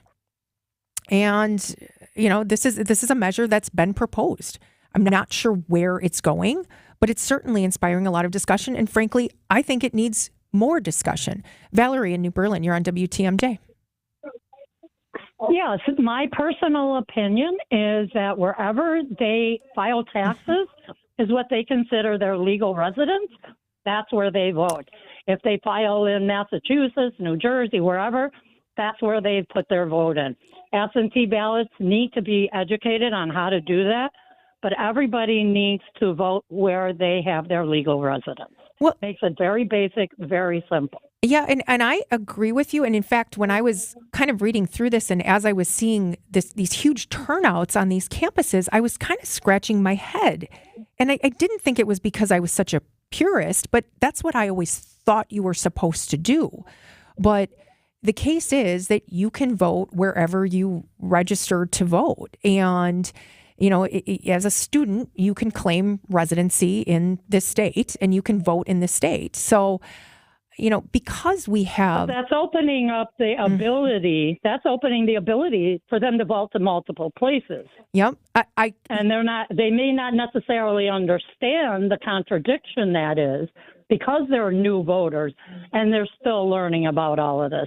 If they're going to vote here, they also need to understand that if they vote here, they cannot then place a ballot in their home state because then they're double dipping and that's going to cause another issue for them. Valerie, I couldn't agree with you more, which is why I think that this has to be addressed. And I don't think there's full national audit on students and the fact that they would be, supplying a vote here and then in a home state. So I think this will warrant further discussion. And I think the argument that this would be an administrative burden is dead in the water because administrative burden or any cost to secure elections, I think the voters deserve. The voters deserve that in the state of Wisconsin. Valerie, thank you so much for the call. Mark in New Glarus, you're on WTMJ. I don't think there's any question about it. If these people are not residents of the state of Wisconsin, they should not be voting in the state of Wisconsin. And if they are paying out-of-state tuition, that clearly indicates they are not residents, and therefore they should not be voting in this state. So they should be given information and indicating that they are required to vote in their home state if they are not residents of this state. And they should therefore be voting absentee in their home state. I think it's pretty cut and dried, but enforcing it is probably the problem. Democrats definitely don't want to enforce any kind of laws that would restrict somebody from voting for them in particular. Mm-hmm. And I think the student vote pretty much goes to the Democrats. So I don't think, but in the state of Wisconsin, as long as the Republicans have control of the legislature, they could get something like that passed. But of course, the governor would never sign something that would restrict voting on the part of students, regardless of whether they were eligible to vote in this state or not. Mark, they don't care about eligibility. The Democrats don't care about it. They all care about making sure people get to vote if they're legally able to vote. Well, yeah, but that's a big word, legal. Yeah, Mark, were you aware that students were being really motivated to vote in the way that they were? Were you aware of that before the before the primary election in 2023?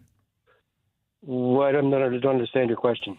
I mean, were you aware that this was so pervasive, that you had so many people who weren't residents of Wisconsin voting in these Wisconsin elections? Oh, I assumed it. I don't think there's any question about it. Yeah.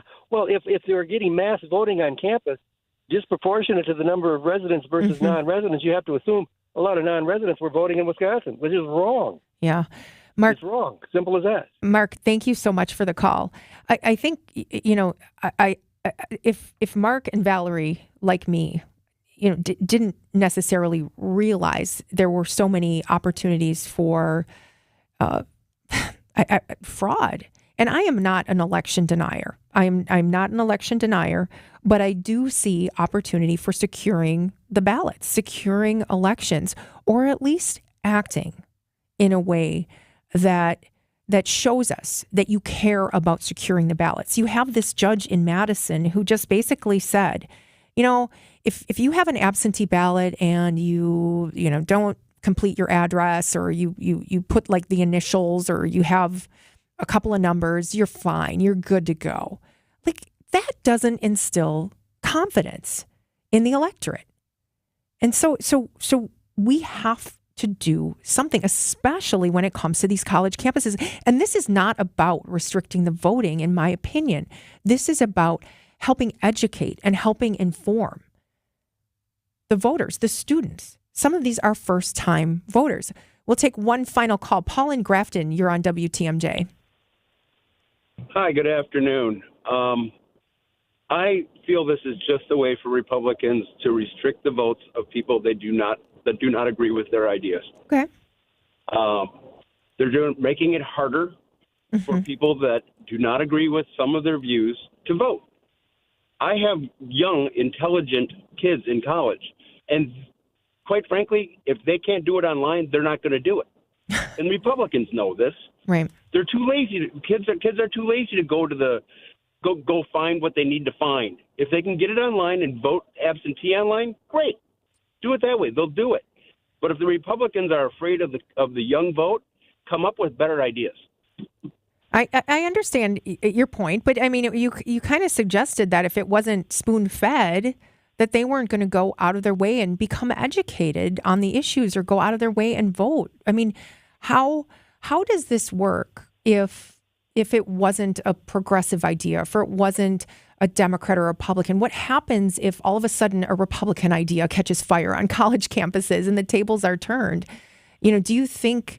God bless them. If they have ideas that appeal to the people that want to vote for them, then let them vote. And make it easy for people to vote. Don't make it harder for people to voice their opinion. So you would be a fan of online voting via text? No, not text, but if you have to log into a secure government website with a password and the whole works, yeah. And there Why are, not? and Paul, there are countries, I don't want to misquote, but there are countries, I thought maybe Canada, where you actually have a password and you actually can go and vote via electronic, and that vote is tied to you. So, I think you make valid points that it should be a competition of ideas. It shouldn't be about the mechanics necessarily. But we still need to make sure that all voters feel like their vote counts and that the elections are secure. Paul, thank you for the call. This is an example of an issue that, I think warrants further discussion, obviously.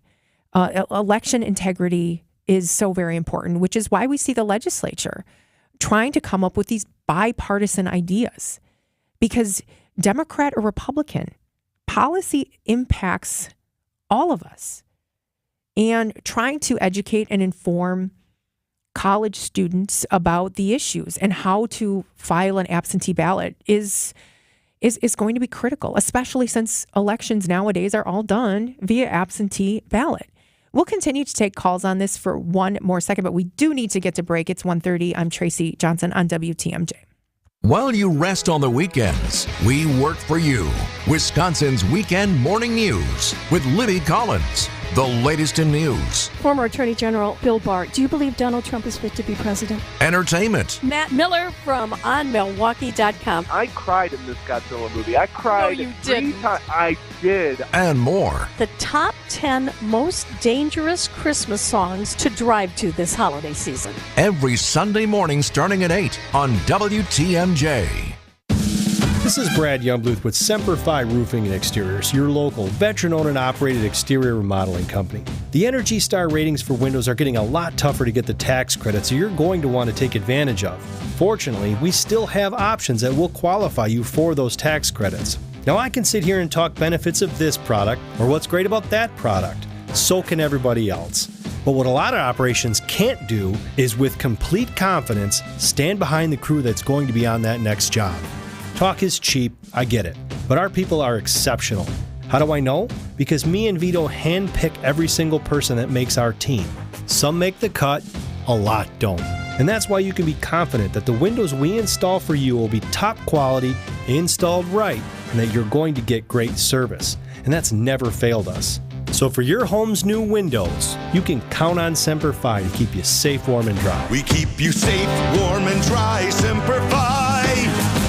With tens of thousands of satisfied patients across America, it's no surprise QC Kinetics gets 5-star reviews. I'm feeling on top of the world because of QC Kinetics. I'm able to do the things that I wasn't able to do for a long time. I can recommend them highly. I would recommend QC to anybody. QC Kinetics has changed my life. I couldn't believe it. I honestly was skeptical, but the pain went from a 10 to a 0. Real people with real lasting relief from joint pain. QC Kinetics Regenerative Medicine is regenerating me. It was super successful, and I recommend everyone seek out QC Kinetics as an alternative to surgery. This non-surgical approach is definitely the future. I tell as many people as possible. I am an ambassador. I love QC Kinetics. QC Kinetics, the nation's leader in advanced regenerative medicine. No drugs, no surgery. Call QC Kinetics now for your free consultation. Call QC Kinetics, 414-285-3474. That's 414-285-3474. 414-285-3474.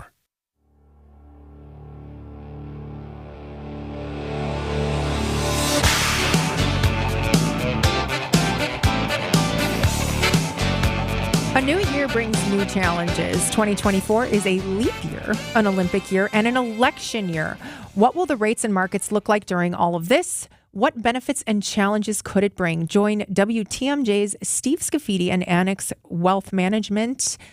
Boy, this passed already for a webinar on Thursday, January 4th at 1 p.m. And I believe you can get the recording if you text WEB to the talk and text line at 855-616-1620. That's the Old National Bank talk and text line. And you can sign up for this insightful webinar and possibly get the recording and prepare yourself for the new year. That's a liner. All right. Back with some more reaction. We were talking about the GOP legislation that would basically help inform and educate first-time voters on college campuses who are not residents of Wisconsin how to vote absentee in their home state. Is this a good idea? Jack in Caledonia. You're on WTMJ. Well, hey, how are we doing? Great. Yeah. So it is a good idea that they vote in their own state. Yes. Okay. Okay. The thing I was listening to the person before, and he was saying, you got to make it easier. Republicans should just come up with better ideas to get the kids to vote for them. The kids don't know what to vote for. Okay, they're 21, 22 years old. Very few of them know what the Constitution is, what it actually represents. The few of them have bothered to look at their FICA taxes, because they've been, in college or whatever, not working that much. I mean, it's just ridiculous to think that making it easier for the kids is going to be a better result for elections. The better result for election is what? Getting the best person elected, okay? And the best person is going to do what? Maintain the U.S. Constitution, okay? And right now we have a president that's not doing that, okay? He's not following the laws. Yes. All right? And I can't figure out how any Democrat, any liberal can look at Joe Biden and say he's doing a good job when he's not even enforcing basic immigration laws. Yeah, and Jack, okay? Yeah, in terms of I agree with you that there needs to be further education and anything that we can do to really secure the elections. We have a couple more calls on this, but we need to get to break. If you guys will hang on, we will take some more calls on this. But again, GOP legislation that would help educate students on how to vote absentee in their home state. Is this a good idea? This has been going on for a long time. I mean, this is not a new thing with kids voting where they went to college. 855-616-1620. That's the Old National Bank talk and text line. It's 136 on WTMJ. I haven't had anything to eat for days, and being hungry hurts. Going without oil changes can destroy your engine, but it doesn't compare to the effect of going without food. That's why the Automobile Dealers Association of Metro Milwaukee is determined to make sure no one goes to bed hungry. Through the end of February, they'll donate $1 from every oil change to Feeding America Eastern Wisconsin. Every dollar provides 3 healthy meals. Over the past 13 years, Adam has donated over $820,000, providing more than 2.4 million meals to people across southeastern Wisconsin, the majority being children and seniors. And with today's ongoing challenges, the need is greater than ever. So help the hungry while helping your vehicle. Get your oil changed by Adam Dealer Factory Train Techs at a price as low or lower than independent shops. Visit an Adam member dealer near you. For a list of participating dealers, visit adamm.com. Artwork, especially original artwork, can be pricey. But when you take it in on consignment from nice people like you who are just ready to change the look of their home, you can price it right.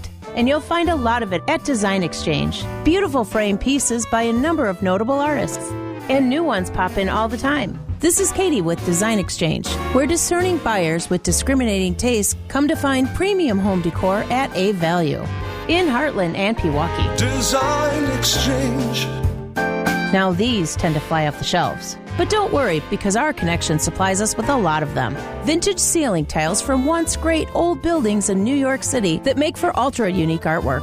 These items are definitely hard to find from anywhere else around here. So come take a look, and you'll probably find a treasure. This is Katie with Design Exchange, where discerning buyers with discriminating tastes come to find premium home decor at a value.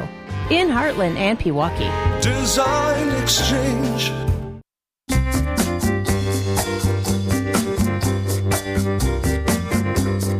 Welcome back on WTMJ. Wrapping up our discussion on GOP legislation to educate voters who are out of state, students on campuses, on how to vote absentee in the state where they reside. Ralph in Glendale, take us home.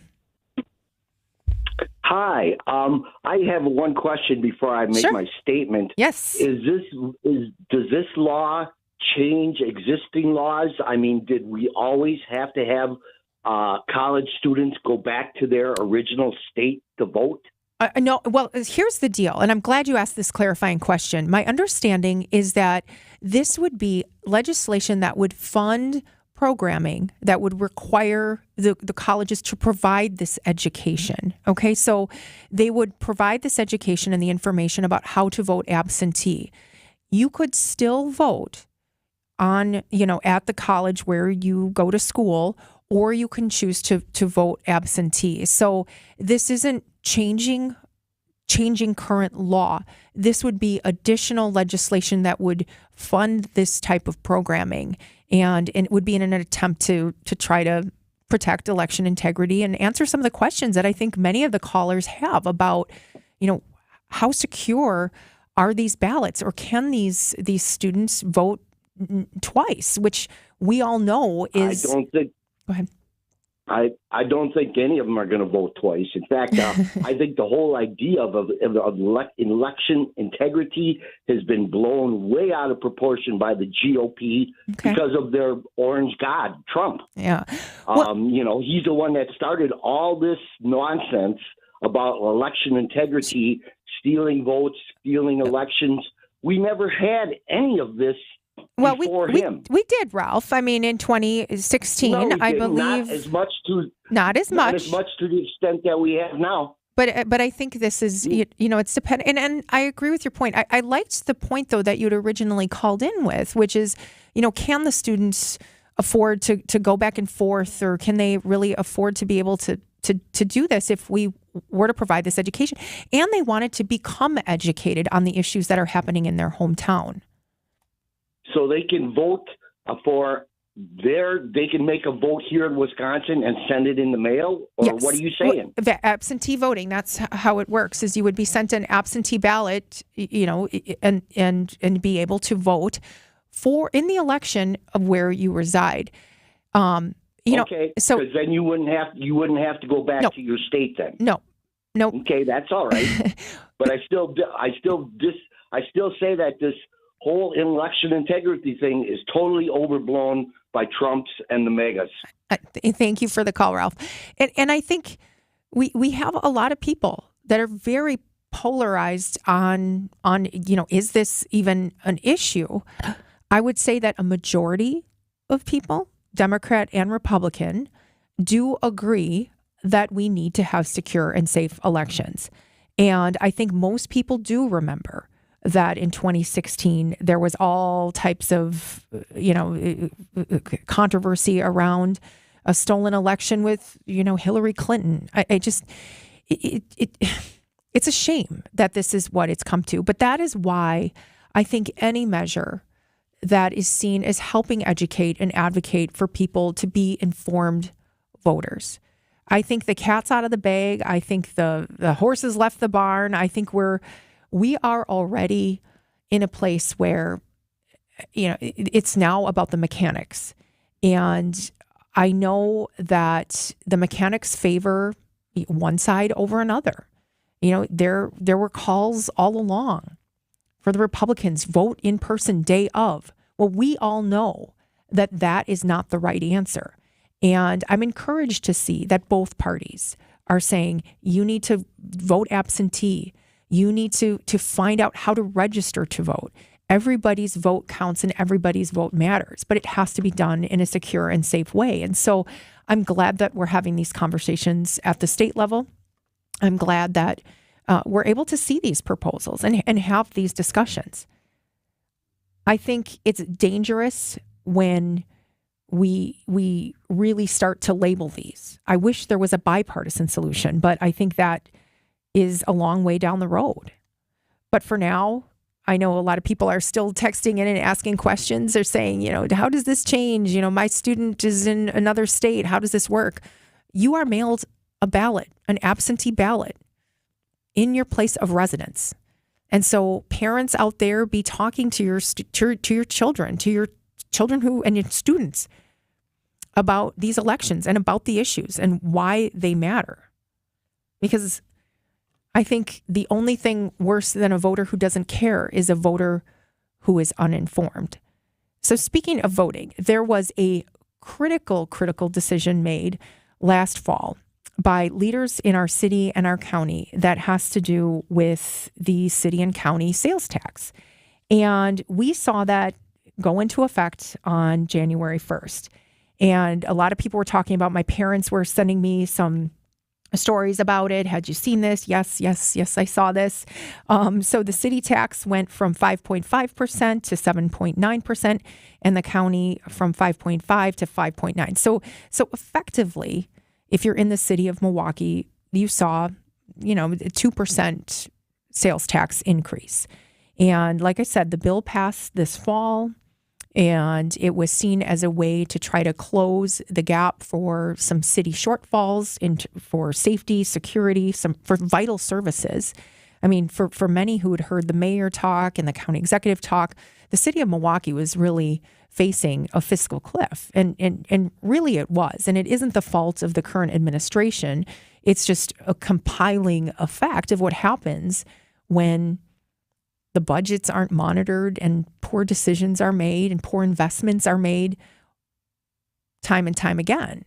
And so the city leaders, and I think this is an important clarifying point, the city leaders and many business organizations, my business organization included, advocated that the legislature, the state legislature, give the city of Milwaukee and Milwaukee County the opportunity to vote with their council and county board to increase the sales tax. And they put a cap on what that sales tax could be. So the legislature did not increase the sales tax. They did work on a shared revenue package that benefited all communities throughout the state, but they allow the city of Milwaukee to tax itself to pay for these vital services.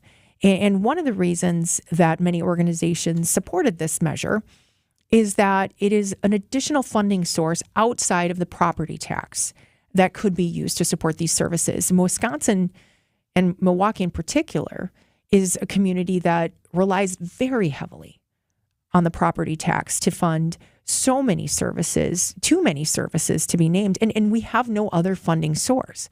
And so this was seen as a way to try to augment the property tax in a way to relieve the property tax burden. Now, unfortunately, we did also see property tax increases across the board, but a lot of that has to do with the fundamentals and dynamics of what's happening in the real estate market. So hopefully that will not continue. Those increases continue. But my concern related to this whole deal has more to do with one of the provisions that was included in this package and in this deal. And it had to do with the hiring of school resource officers or police officers in the schools. In the package, it was outlined that the city of Milwaukee, or MPS, would have to hire school resource officers, 25. They would have to hire 25 school resource officers beginning January 1st, or whenever the first day back at school would be, in order to be at these schools, to protect the students, to be a barrier, a line of defense for these students. I'm bringing this up on the day that we just saw a school shooting in Iowa. This needs to be a focus, and this needs attention. And we cannot look the other way as a community if these promises aren't met. These school resource officers were dismissed several years ago because they were seen as potentially adding more burden or to the schools, or the kids were afraid of the officers, or they didn't trust the police. But they need to be there to provide security and safety for the kids who want to be safe and secure and follow the rules. And I hope that the early read on this issue is incorrect, and I hope that there's work underway to hire these school resource officers and these police officers. I know it's a very, very tight hiring environment, but this is not only part of the deal and part of the promise, but it's imperative for the success and for the future of our students in Milwaukee Public Schools. So we have a new sales tax. We have a number of other promises that are tied to this. And what happens if we don't follow through? If MPS doesn't follow through? Do you think we need to push for this? Do we mandate 855-656-1620? That's the old National Bank talk and text line. Is this a reasonable expectation? Find these resource officers to protect our students, protect our schools.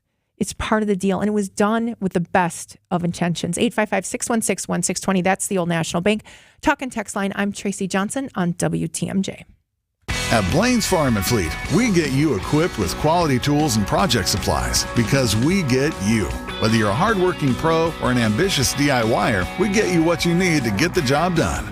Like select 250-foot rolls of indoor wire with ground, only $64.99. Plus, over in our pet department, 20-pound bags of Blaine's Easy Scoop cat litter, 2 for $14. Rewards members get 2 for $12. We get you what you need because we get you at Blaine's Farm and Fleet. Check out our brand new Hyundai dealership, one of the largest in the Midwest. Step inside of our state-of-the-art showroom where you can view our new Hyundai models and some of our finest certified pre-owned. We've also expanded our service center, staffed by our factory-certified technicians. And right next door, we've started construction on our all-new Genesis of Waukesha dealership. But we're not just building walls, we're building careers. So if you're looking for a career with great benefits and opportunity for growth, Boucher is the place for you. At Boucher, we ride with you every mile. So here's why you'd want an Armstrong Air heat pump. Consider a powerful electric backup to your gas furnace that can do the work of your furnace very efficiently. That means lower energy bills. And it has a rock-solid 12-year warranty and can act as an AC unit too.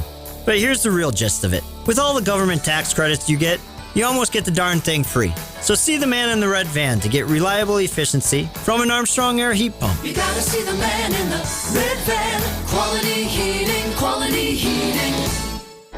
Once you've lived with it, you know there's no comparison.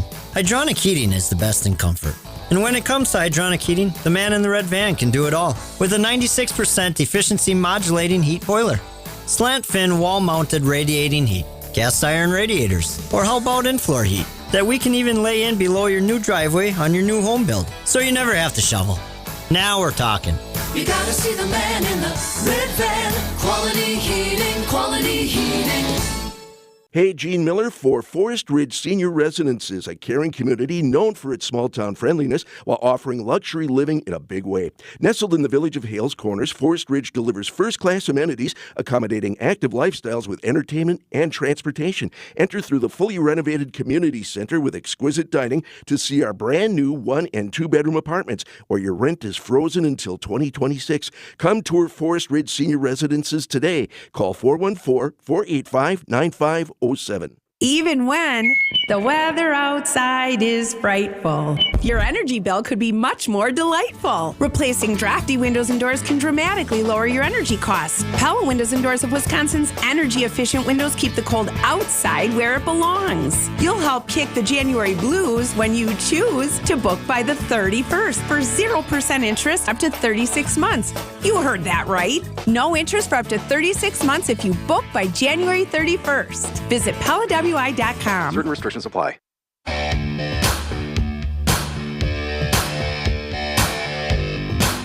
152 on WTMJ. Kind of going through the promises that were made tied to the new Milwaukee sales tax and the Milwaukee County sales tax that went into effect January 1st. I know there's been a lot of discussion about the impact that will have on residents and on shopping. But also, I think one of the things that hasn't been talked about enough, especially early in the year, is the revenue capture from all the tourism that we have slated in 2024. Think the RNC. Think of all of the Bucks games. We're hoping for another championship, right? Although hopefully they don't run into the Pacers along the way.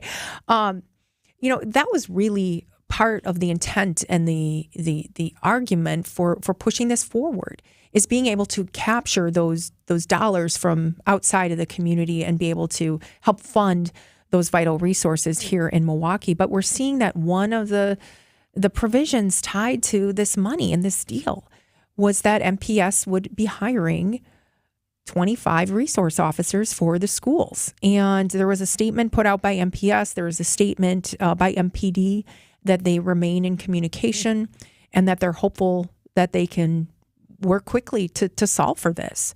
But I'll tell you, if this deal were in effect in Iowa and a school resource officer could have prevented or slowed down that shooter who entered that high school, there would be a lot of questions being asked along the way. So I want to just quick drop this in here. And I was not on the day after or a couple days after Senator Herb Kohl passed away. He died at the age of 88 on December 27th. And the public is now invited to a public memorial at the Pfizer Forum. And that is January 12th, starting at noon. And the Pfizer Forum, it's in the main atrium located off of Herb Kohl Way. I was really surprised looking through my social media feed at the many just people, normal people, business people, normal people, kids, adults, old people of all ages who had these keepsake photographs or these photographs with Senator Kohl. And he had the saying of he's nobody's senator but yours. He's the senator, the people's senator. And I think that this memoriam, this public event will be well attended. And, I think it's very well deserved. I know I had worked with Senator Kohl in two areas along my career. One, when I worked for the Milwaukee Symphony Orchestra, I was able to go and visit him in Washington, D.C. when we were advocating for some arts and education funding. And he was he asked good questions. He was so kind. And he genuinely cared, and he was just a prince of a guy. And then to engage once again with him while working on the Pfizer Forum and all the things surrounding the Bucks Entertainment District, it was really, really, he's just a really inspiring guy without being kind of this force of nature. And I was just surprised and impressed with how effective he was and his personality was. And of course, the many people that he inspired along the way. I know many people who have worked with him who are very, very struck with this loss and who have a very large hole in their heart to fill. And so I'm very glad that there will be this public memorial, which is next Friday, January 12th, at the Pfizer Forum. You can find more information at jsonline.com. But that will be in memorial for the late Senator Herb Kohl, who passed away December 27th after a brief illness. So mark your calendars for that if you have any interest to pay your respects. All right, so speaking of politics and politicians, when we come back, there is a Senate race here in Wisconsin and a lot of speculation about one candidate in particular who is rising to the top. We'll talk about that when we return. It's 1:56 on WTMJ. Once the final whistle blows, Bucks Talk with Justin Garcia is on the air. Recap every Bucks game, win or lose with Bucks Talk. To borrow from Mike McCarthy, I am just looking for this team to stack successes. Find one thing that works, keep doing it, and build on it that way. It's Bucks Talk with Justin Garcia. Oh, God. You said Mike McCarthy. Oh, Justin. My God.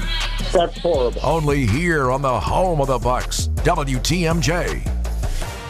I know, January's here. WTMJ's John Burke here. If you have the January blues, start your weekend tonight with a free dinner at the historic Fox and Hound Supper Club, voted the best supper club in the area. Enjoy any steak, the seafood, the pan-fried walleye, a fresh salad, steak and lobster, the ribs, the pasta, any dinner on the menu. Your second dinner is free. Desserts and those huge ice cream drinks. Also, buy one, get one free. Sip on an old-fashioned, a Manhattan. Check out the bourbon. 100 wines on the new wine list. The Fox and Hounds in the heart of the Kettle Moraine Forest is a one-of-a-kind gem. The holiday decorations are still up with thousands of lights. The Christmas characters. It's a must-see, and those 7 wood-burning fireplaces will keep you warm on a cold January night. Weekends might be too busy for some, so enjoy a quiet, romantic dinner tonight at the Fox and Hounds, just off Highway 167, 2 miles east of the famous Holy Hill Shrine. The drive is beautiful. Start your weekend tonight with a free dinner. Reserve at foxandhoundsrestaurant.com. Make the hiring process work for you. With Indeed's end-to-end hiring solution, you can attract, interview, and hire candidates all from one place. Start at Indeed.com/credit. I'm Brett Matschke, and you're due for service. Ridgelawns. Accunet Mortgage is an equal housing lender. NMLS ID 255368. Chris and Tim closed their first loan with Accunet $116,000 ago in terms of the median sales price in southeastern Wisconsin. We helped their daughter buy a home earlier this year, and now we're helping them buy their retirement condo. We're told there were 3 offers, 2 cash offers, and Chris and Tim's offer backed up by an Accunet rock-solid guaranteed pre-approval. All 3 offers were probably over the asking price, but we're surmising Chris and Tim's offer was the highest because when the sellers asked the listing broker if they could count on the offer with the pre-approval letter, the answer was simply, Accunet really does their homework. It's not easy to beat a cash offer over the asking price, but that's exactly what Tim and Chris did with some help from their trusted family mortgage lender. If you don't think the lender's name on your pre-approval letter matters, think again. It's still a seller's market in the Badger State, so click on the blue button at Accunet.com today to get started with your rock-solid guaranteed pre-approval. That's ACCUNET.com. WTMJ's Vince Vitrano for Orthopedic Associates of Wisconsin. Nagging pain lasting for months, difficulty performing everyday tasks, not moving like you'd like, it's time to see the doctor. And I recommend Orthopedic Associates of Wisconsin. Anytime I've needed care, the appointments are timely, no waiting weeks to be seen, and no pressure to have surgery. It's about getting the right diagnosis and choosing a treatment plan that fits your life. No question where I turn if I'm injured again. The experts in care at Orthopedic Associates of Wisconsin. It's orthowisconsin.com. Wealth-changing question. Has your advisor created a portfolio based only on your age and risk tolerance? That's simply not good enough. Your money deserves better, and so do you. At Creative Planning, our private wealth managers learn about you first, and then they create a customized plan and portfolio by partnering with our in-house money managers, accountants, and attorneys. Don't settle for a standard portfolio. Book your free meeting today at creativeplanning.com. Creative Planning, a richer way to wealth. WTMJ, W277CV, and WKTI HD2 Milwaukee from the Annex Wealth Management Studios. This is News Radio WTMJ, a Good Karma brand station. Tonight in San Antonio, it's Giannis spinning inside, couple head fakes, and how about that facial? Throws it down right over top it. Versus Wembanyama. The Bucks face off against the Spurs with coverage starting tonight at 6 on your home of the Bucks. News Radio 620, WTMJ, Milwaukee. At 2 o'clock, it's partly sunny, 33 degrees. Tonight, partly cloudy, a low of 25. From the WTMJ Breaking News Center, I'm John Mercier. A developing story out of neighboring Iowa. One person was killed and others injured in the shooting at Perry High School in Iowa. Dallas County Sheriff Adam Infante. This happened at approximately 7:37 this morning. School didn't start yet, luckily, so there was very few students and faculty in the building. The site has been secured. The community is safe. We're just now working backwards, trying to figure out everything that happened and make notifications. Iowa Methodist Medical Center says they're treating 2 victims. Dave Packer, ABC News. We'll have more information on this story as it becomes available this afternoon. South African Olympic runner Oscar Pistorius to be released tomorrow. More from ABC's Tom Rivers at the Foreign Desk. Double amputee Pistorius is preparing to head out of prison more than a decade after shooting girlfriend Reva Steenkamp in a killing that jolted the world. Campaigner against gender-based violence, Temba Masango believes, when we look at just the punitive measures, we tend to forget that there is a possibility where somebody can be rehabilitated. Part of his parole conditions, Pistorius will be required to attend programs on anger and on violence against women issues. Tom Rivers, ABC News at the Foreign Desk. Closer to home, taxpayers will be footing the bill for consultants tasked with analyzing new legislative boundary lines in Wisconsin. Under terms of the consultants' contracts made public first today, each will be paid an hourly rate of $450 up to $100,000 total. The consultants will have a February 1st deadline to submit their reports, indicating the Wisconsin Supreme Court could release the new maps sometime in late February or early March. The Wisconsin Elections Commission has said maps must be in place by March 15th. If the new districts are to be in play for the November election. Adam Roberts, WTMJ News. And we'll go in-depth on this topic on Wisconsin's Afternoon News. TMJ4 Chief Political Reporter Charles Benson joins us live at 5:15. A planned casino in Kenosha now heads to the county board for approval after a big step forward yesterday. The Kenosha Common Council taking up a plan for a new casino on I-94 last night. Local 113 member Rick Wallace. We need to stop bleeding money into Illinois. The laborers union will be working out there good 4 years. We need to invest in ourselves. But Scott Frederick wonders if those jobs are worth it. It's going to be big and it would help a lot of jobs. I do agree with that. Do we need that kind of economic development in the city, or do we want to use that land for something that's more productive for the community? Jack Grau, WTMJ News. And a Packers Hall of Famer is unimpressed by comments made about Green Bay by the quarterback of the Chicago Bears. When asked about playing at Lambeau Field on Sunday, Bears QB Justin Fields said it'll be loud because there's not much to do in Green Bay except watch football.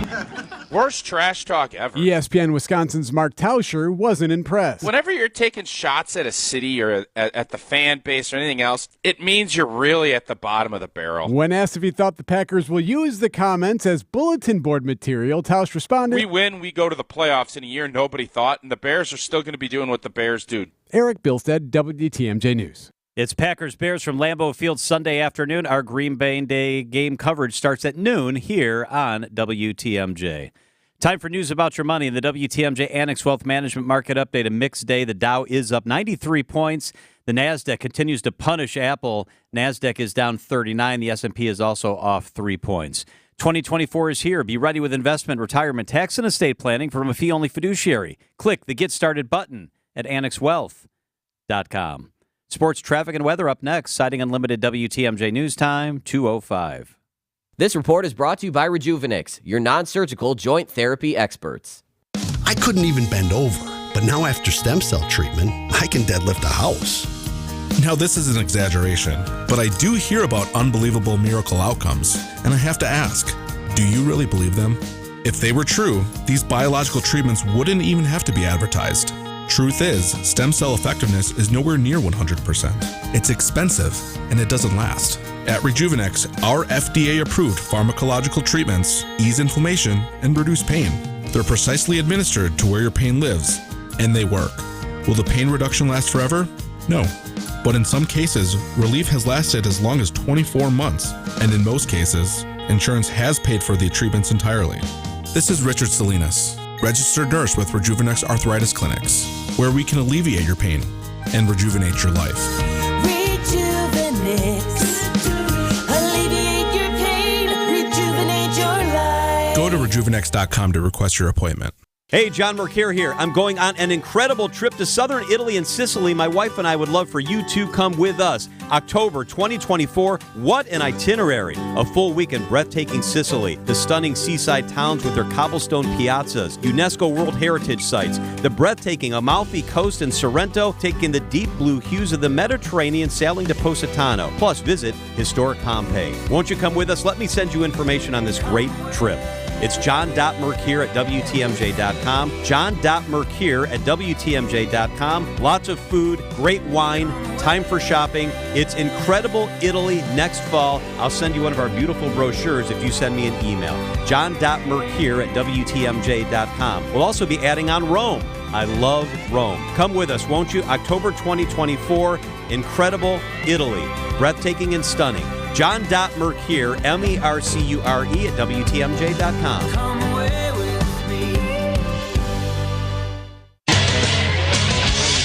Time for a WTMJ Sports Update. The 8-8 Green Bay Packers hit the practice field on Wednesday in preparation for that Week 18 clash against the Bears. Quarterback Jordan Love speaking on the opportunity in front of his team with another win-and-in situation. It means a lot. I think just the opportunity that we have in front of us to win and get in the playoffs. Obviously, after kind of the year we've had, a lot of ups and downs. I think just putting ourselves in this position, it's awesome, and it's obviously a huge game this weekend. The NFL announced their Pro Bowl rosters on Wednesday. The Packers did not have a player named to the initial roster and have just one first alternate. The Packers also just one of 4 teams without a player selected. Over to the NBA, where the Indiana Pacers throttled the Bucks in a 142-130 loss for Milwaukee, marking the 4th time the Pacers have beat the Bucks this season. With the loss, Milwaukee falling to 24-10 on the season and are right back to work tonight in San Antonio. Tip-off is set for 6:30. And lastly, the 7-7 UWM Panthers have won 3 straight games and will look to make it 4 when they get set to visit Oakland tonight. You can tune into 101.7 The Truth for full coverage beginning at 5:30. I'm Brandon Snide, WTMJ Sports.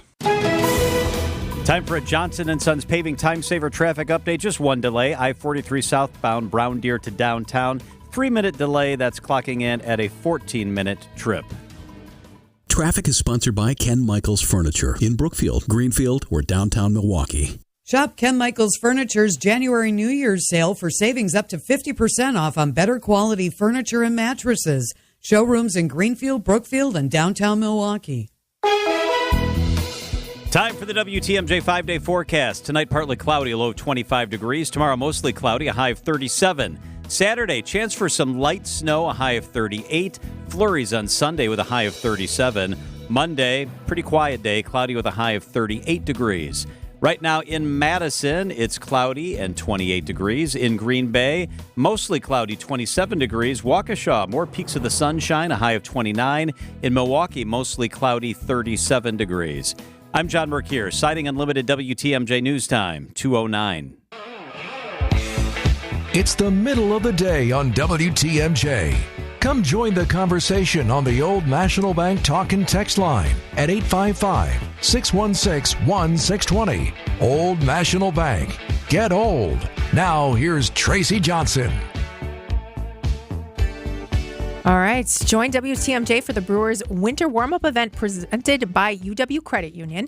Saturday and Sunday, January 13th and 14th at the Miller High Life Theater. We're giving away tickets all week on Wisconsin's Morning News, WTMJ Now, and Wisconsin's Afternoon News. Meet the players, get a few autographs, and get an exclusive early opportunity to buy opening day tickets. It's the Brewers winter warm-up event presented by UW Credit Union, and we are giving away tickets now. B caller number. No, we're not taking. Oh man, we got to work on these liners. All right, sorry about that. So mark your calendars, listen to the other shows, and get your. Oh boy, now people are calling in. I'm so sorry, everybody. This is what happens when you have a fill-in host. And for those who are continuing to ask, I am here for some shows in January in this afternoon slot. I know WTMJ has a lot of great announcements coming in the next couple of weeks around this 12 to 3 o'clock hour spot. So in the meantime, I'm Tracy Johnson. In my day job, I work with the Commercial Association of Realtors Wisconsin. So again, we've talked a little bit about real estate, economic impact, business, and of course, politics. So we talked a little bit about election reform in the last hour, but this story is getting a lot of traction, and it involves the Wisconsin Senate race. So as you know, the state of Wisconsin, as every state, has 2 senators. We have Tammy Baldwin, who has been in office for a very, very, very long time, since 2013. She's a very popular senator. She's actually never lost an election. And then we have, Ron Johnson, who just won re-election last year in a hotly contested race with Mandela Barnes. That was a slim margin that Ron Johnson won by. But Tammy Baldwin is up for re-election this next year. And there is no Republican candidate that would challenge this very, very progressive Democrat. And I have to admit, Tammy Baldwin, as I mentioned, she's very popular. And she's, from the standpoint where I sit with the realtors, I mean, she's been very good on our issues. But is she vulnerable in 2024? And as I mentioned, the Republicans have failed to come up with a candidate to challenge her. There was talk about Sean Duffy, who's a former congressman. There has been talk about Mike Gallagher, who is a sitting congressman. We've heard about former Sheriff David Clark, among others. And many people have passed on the opportunity, and many people have just not announced yet. And the Republicans are, I think, running out of time. The clock is ticking. And Tammy Baldwin, Senator Baldwin, has a ton of money. And frankly, as I mentioned, she's a very popular politician. And she's a good politician. The people of the state like her. She is very visible. She's very present. She's very out there, and she studies up on the issues. I struggle to say a bad thing. But we're seeing a name now emerge to the top, and that is the name of Eric Hovde. He is not unfamiliar to those who follow politics, and he's run for a number of other seats before, but they're saying that he may announce soon that he is running for this Senate seat. And it just makes me think, like, is Tammy Baldwin vulnerable, or is she like Teflon? Is that why nobody else is running against her? Because she's got all this money, she's got all this popularity, or is she vulnerable? I look at a number of different polls across the internet, across the polling sites, and I do see that there might be some vulnerability. And I know we just talked about this spring election, which brought out a lot of the Democrats. But who knows what's going to happen in 2024, the presidential election, depending on who's top of ticket. Could this be an opportunity for a Republican pickup? So for those who don't know, and I'm quoting from an article in the Journal Sentinel, Eric Hovde, he is a 59-year-old multimillionaire, and he's expected to have the backing of the National Republican Senatorial Committee, which works to get the Republicans elected in the Senate. And I think that's really important to note that the National Republican Senatorial Committee is committed to lining up behind this candidate. In other words, I am doubting that we're going to see a lot of other candidates throw their hat in the ring for a primary. And frankly, I think that is a good thing. We see time and time again these candidates just get bloodied during these primary elections, and they spend tons and tons of money. We even saw, Tim Michels, who's also a multi-millionaire, spending tons and tons and tons of dollars and tons of money on these elections. And at some point, it's just too much. And it's not enough to overcome what the opposition might hold. And so I think, it just makes me think and makes me curious about who this person is. And you can bet that the Milwaukee Journal-Sentinel has been doing their research on, what could possibly be the chinks in his armor. And they have come out with some points on his political views. It says in 2020, Eric Hovde aired a TV ad criticizing Democratic Governor Tony Evers' stay-at-home order during the early days of the COVID-19 pandemic. So, that's a strong conservative position. When he ran in 2012, he opposed abortion and expressed support for overturning Roe v. Wade. Now, an updated position statement has not been collected, and we'll see if that's relevant in 2024. I'm guessing that it will be.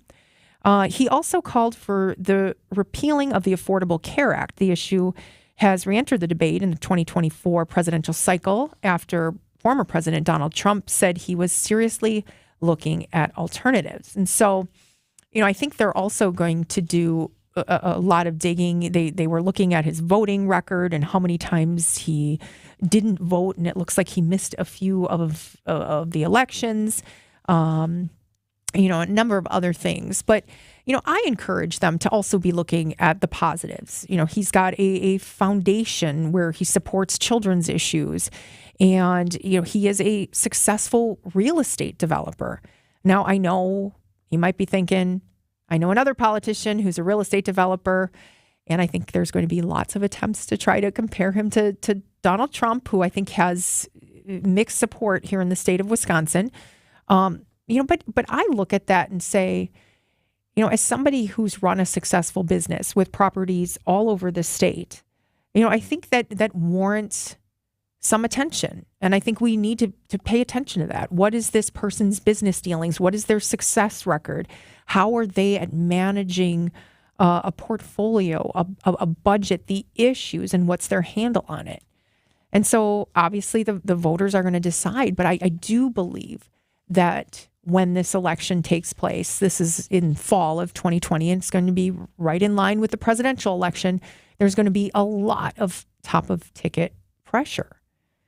But as we lead up into this hopeful announcement of someone throwing their hat in the ring, is there even a need for a viable alternative, or should we be focusing on the presidential election? Is Tammy Baldwin vulnerable, or are we wasting our time just putting someone else up there? 855-616-1620. That's the Old National Bank talk and text line. I think that anytime you're able to challenge a candidate, regardless of how popular they are, regardless how long they've served in their position, it's a good thing. It's a good thing to have that debate, to have that discussion, Democrat or Republican, to have that challenge, and to have that challenge to bring out a furthering of ideas. So is it time we have a real challenger for the incumbent? 855-616-1620. That's the Old National Bank talk and text line. Or should the Republicans just say, you know what, we don't have anyone. We're gonna ride this one out and focus our efforts on the presidential campaign. Focus our efforts on what may come with all of the redrawn maps, which are still unknown. 855-616-1620. Thoughts on the Senate election, election for Wisconsin. Tammy Baldwin, potentially Eric Hovde. Your response, my reaction, when we return 2:19 on WTMJ. Oh, man, I hope it's not another cold day out in Wisconsin. When Old Man Winter comes knocking, we're here to help keep you safe in the thick of it. A winter weather advisory tonight and power outages in River West. Snowy skies will make way for sub-zero temperatures over the next few hours. With severe weather coverage on WTMJ. Sponsored by Fleet Farm. Proudly serving the Midwest since 1955. Your nose is for breathing. Your mouth is for eating.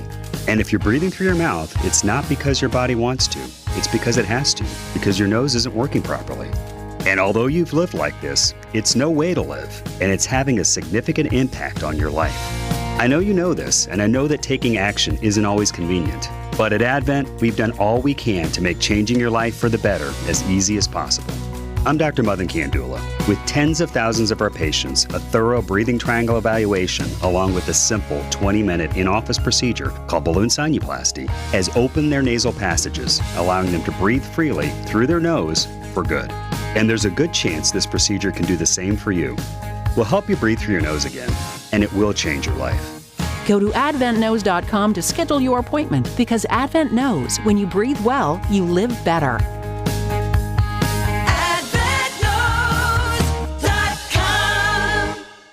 Hey, there's free pizza today at the famous Mine Chef restaurant in Hartford. WTMJ's John Mercure here. This is the best Thursday dining value anywhere. When you buy one pizza today, you get a second pizza free. Seriously, F-R-E-E free. Buy one pizza, get one free. Buy 5 pizzas, get 5 free. Buy 10, get 10 free pizzas. Bring in pizza today for your holiday office or company party. Half your pizzas are free, saving your company a lot of money. Coaches, bring in your team for free pizza today at the Mine Shaft. It's super affordable team bonding. Your players will love that world-class game room. The Wednesday and Friday fish fry is all you can eat, just $9.99. That's a crazy low price. Big fun. Big value, it's the Mine Shaft. Happy hours 2 till 5 today with half-price beers, cocktails, and appetizers. The Mine Shaft in beautiful downtown Hartford, right off the interstate in Oshkosh. The holiday decorations are beautiful. So don't cook and clean today. Walk into the Mine Shaft. Enjoy your free Thursday pizza. It's the Mine Shaft.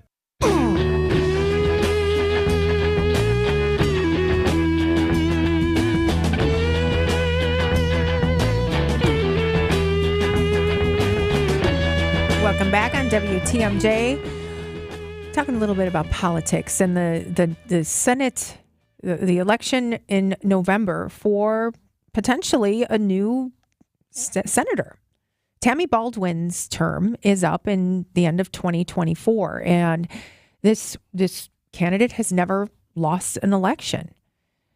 I know that I've been involved with and worked with many candidates who have tried to defeat her and have just been unsuccessful. She is very popular throughout the state. She's got a great machine, and I think she listens to the voters. But is it time for a new voice?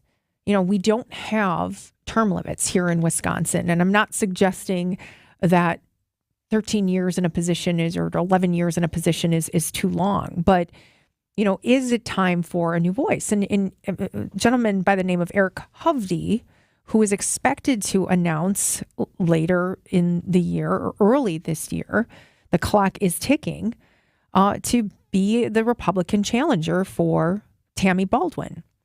And so I asked the question, do we need a new voice? Do we need new leadership in this position? Right now we have Ron Johnson, who is the other state senator, Republican, great senator, also very good on many of the issues that I care about. But, you know, it's hard to tell. Where does the party really spend its resources? And so Eric Hovde, I guess, has already been vetted by the National Republican Senatorial Committee and would get the support, which doesn't just mean support. This means financial backing to really put on a stellar campaign, not just the financial backing, but the machine too, to really, really make this happen. And so I look forward to a battle of ideas. And let's really talk about the issues. I mean, there are going to be important issues where there's going to be a night and day difference, whether it's healthcare reform, the Affordable Care Act, whether it's abortion in our state, whether it's Medicaid payments. I mean, there are so many of these important issues that I think continue to need to be discussed. And the Republicans up until this point have not been able to put forth a challenger. But as I asked before, you know, is this candidate vulnerable? We've certainly seen Tammy Baldwin kind of flail a little bit, especially when it comes to her position on Palestine, Her position is frankly, pretty moderate. She says, I kind of, support a ceasefire and I want everyone to get along. I mean, that's fine. But many of her supporters want her to go even further. And, kudos to her. She's not taking the bait. She's not going there. I mean, that's a test, in my opinion, of a really, really good politician who understands not just how to get things done, but how to move the issues and how to really, get after her base and cultivate her base. So I am one who always likes new blood and new ideas. So I look forward to whoever that candidate might be. Certainly, as somebody who works in real estate, I think that Eric Hovde would be interesting to hear from. I always admire and respect the work that commercial real estate practitioners and developers and investors bring to the table, that interesting perspective, kind of broad perspective on the issues. And so we'll continue to follow this and maybe we'll hear some announcements here on WTMJ in the coming weeks. I'm not teasing anything, but maybe we'll see. I'm Tracy Johnson. It's 2:26 here on WTMJ. Once the final whistle blows, Bucks Talk with Justin Garcia is on the air. Recap every Bucks game, win or lose with Bucks Talk. To borrow from Mike McCarthy, I am just looking for this team to stack successes. Find one thing that works, keep doing it, and build on it that way. It's Bucks Talk with Justin Garcia. Oh, God. You said Mike McCarthy. Oh, Justin. My God. That's horrible. Only here on the home of the Bucks, WTMJ. It's here on consignment from over 10,000 nationwide partners. From very high-end, distinctive furniture, unique antiques and original art, to tasteful home decor that can fit almost any budget. Premium home decor priced right at 25 to 40% off retail prices. This is Katie with Design Exchange, where discerning buyers with discriminating tastes come to find premium home decor at a value. Design Exchange in Heartland and Pewaukee. Design Exchange. Smart interior designers know that what they'll see here is going to be almost impossible to find anywhere else, especially at our consignment prices. Premium home decor that's gently loved and close to new. And what we carry can raise the wow factor of anyone's home decor. This is Katie with Design Exchange, where discerning buyers with discriminating tastes come to find premium home decor at a value. Design Exchange in Heartland and Pewaukee. Design Exchange. Joint pain. You have it? It's time to get rid of it. Make that call to QC Kinetics and get rid of that joint pain. Hey, it's WTMJ's Greg Matzik. QC Kinetics. They'll help get your life back. The nation's leader in regenerative medicine, QC Kinetics uses all natural treatments that'll help restore and repair that damaged joint tissue. That means you get to move pain-free again. If the source of your pain is in your knee, your back, your shoulder, check out QC Kinetics. Be one of the tens of thousands of satisfied patients around the country who are able to get lasting relief with no surgery, no drugs, and no downtime. So if you have pain from an old injury or maybe associated with arthritis, check out QC Kinetics. The future of medicine is here. Regenerative treatments from QC Kinetics. Give them a call and get the most out of 2024 doing what you love. 414-285-3474 is the number. 414-285-3474. QC Kinetics. 414-285-3474.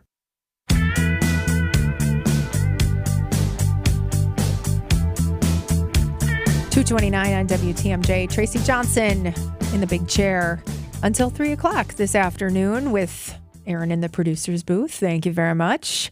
Putting together these fine tunes. He said, "What's your favorite song?" And I said, "Power of Love." And I can't use that one because it's co-opted, right? The Packers are using that with Jordan Love. But anyway, this story, I think, has been on a lot of our minds, and it's been developing over the last couple of weeks. And it has to do with former Harvard president, Claudine Gay. And there was an interesting article in the New York Times, I believe, or Wall Street Journal, I'm sorry. And it basically asks the question, Claudine Gay is out as president. Where does Harvard go from here? And as you would recall, Claudine Gay came under fire when she was accused of not responding to concerns about anti-Semitism on Harvard's campus. Representative Elise Stefanik of New York called her, asked her to, make a statement about condoning anti-Semitism and, declaring that it was hate and that it was, should be a crime and all of that. And she just wouldn't say what Elise Stefanik was asking her to say. She was kind of skirting the issue. And there were a number of donors who saw that as not condoning or not standing up to anti-Semitism. And instead of clarifying her statements, or instead of kind of pivoting or acknowledging her statement, she doubled down on what she said. She said, I support people's right to protest. And even though there's this hate speech going on, this is the free speech and this is the university. And I'm paraphrasing, by the way. And she just refused to stand up to it. And this got the attention, as we know, of many prominent donors. It got the attention of the media. And ultimately, this led to calls and concerns and the discovery and exploitation that she had plagiarized a number of her writings. And so she was ultimately forced to resign when the Harvard's donors made the demands, and really some prominent employers were coming out and saying, you know what, if these universities won't stand up to this type of hate speech, I'm not going to hire anybody that says they went to Harvard. I'm not going to hire a Harvard grad. So think about that as not only a short-term consequence, but the long-term implications of that type of thinking. Now, is this clamping down on free speech? I mean, that's, I think, a whole separate discussion. But I've been following not only her story, but the head of Penn State and MIT, who testified last month in the same hearing, and was just struck by how they could not bring themselves to say that this anti-Semitism was happening on campus and that it was a bad thing. So I think that Harvard, as a university, as an institution, has a lot of making up to do and a lot of reputational damage to make up for, especially with donors. And Harvard, as an institution, it blows away any of the educational institutions that I can think of. I mean, Marquette or Madison. I mean, this is Ivy. These are billion-dollar endowments and huge, huge mega donors who have a lot of sway and influence, and they have a lot of power. And many of them are Jewish. And so when they come out and they make these requests, which have evolved to demands, and you don't acknowledge them, there are consequences to pay. And the consequence for Claudine Gay, who may have been a very fine president of the university, she was exposed. And I don't think this would have happened if she would have just admitted that what was happening on her campus was hate. And it was anti-Semitism. And, I think beyond the fact that she failed to acknowledge the anti-Semitism and the plagiarism, I'm really astonished on this professional, and I'm using quotes, this professional's exit from her position. I'm astonished at how she is going out the door, kicking and screaming. It is the opposite of professional. It is the opposite of admirable. It is the opposite of what anybody in any of these types of situations should be doing. She wrote a letter on the way out claiming that this was all done because of her race and her gender, that she was pushed out the door because she is a Black female. And my problem with this has nothing to do with race and gender. It's that we're making excuses. And the fact that she has doubled down on her position, she denied the plagiarism, and she blamed it, made excuses because of her race and her gender. And I can't get my head around that as a woman in my position. If I were passed up for a position, or if somebody went after me for something, and I was clearly in the wrong, is the default to say, well, they came after me because I'm a woman. I don't play into that. And for those who know me well, I am the opposite of a feminist. I just think that I thank the women who've come and fought before me, but I think we're here. Let's appreciate where we are. Let's keep doing great work. And I always believe in the best candidate for the job.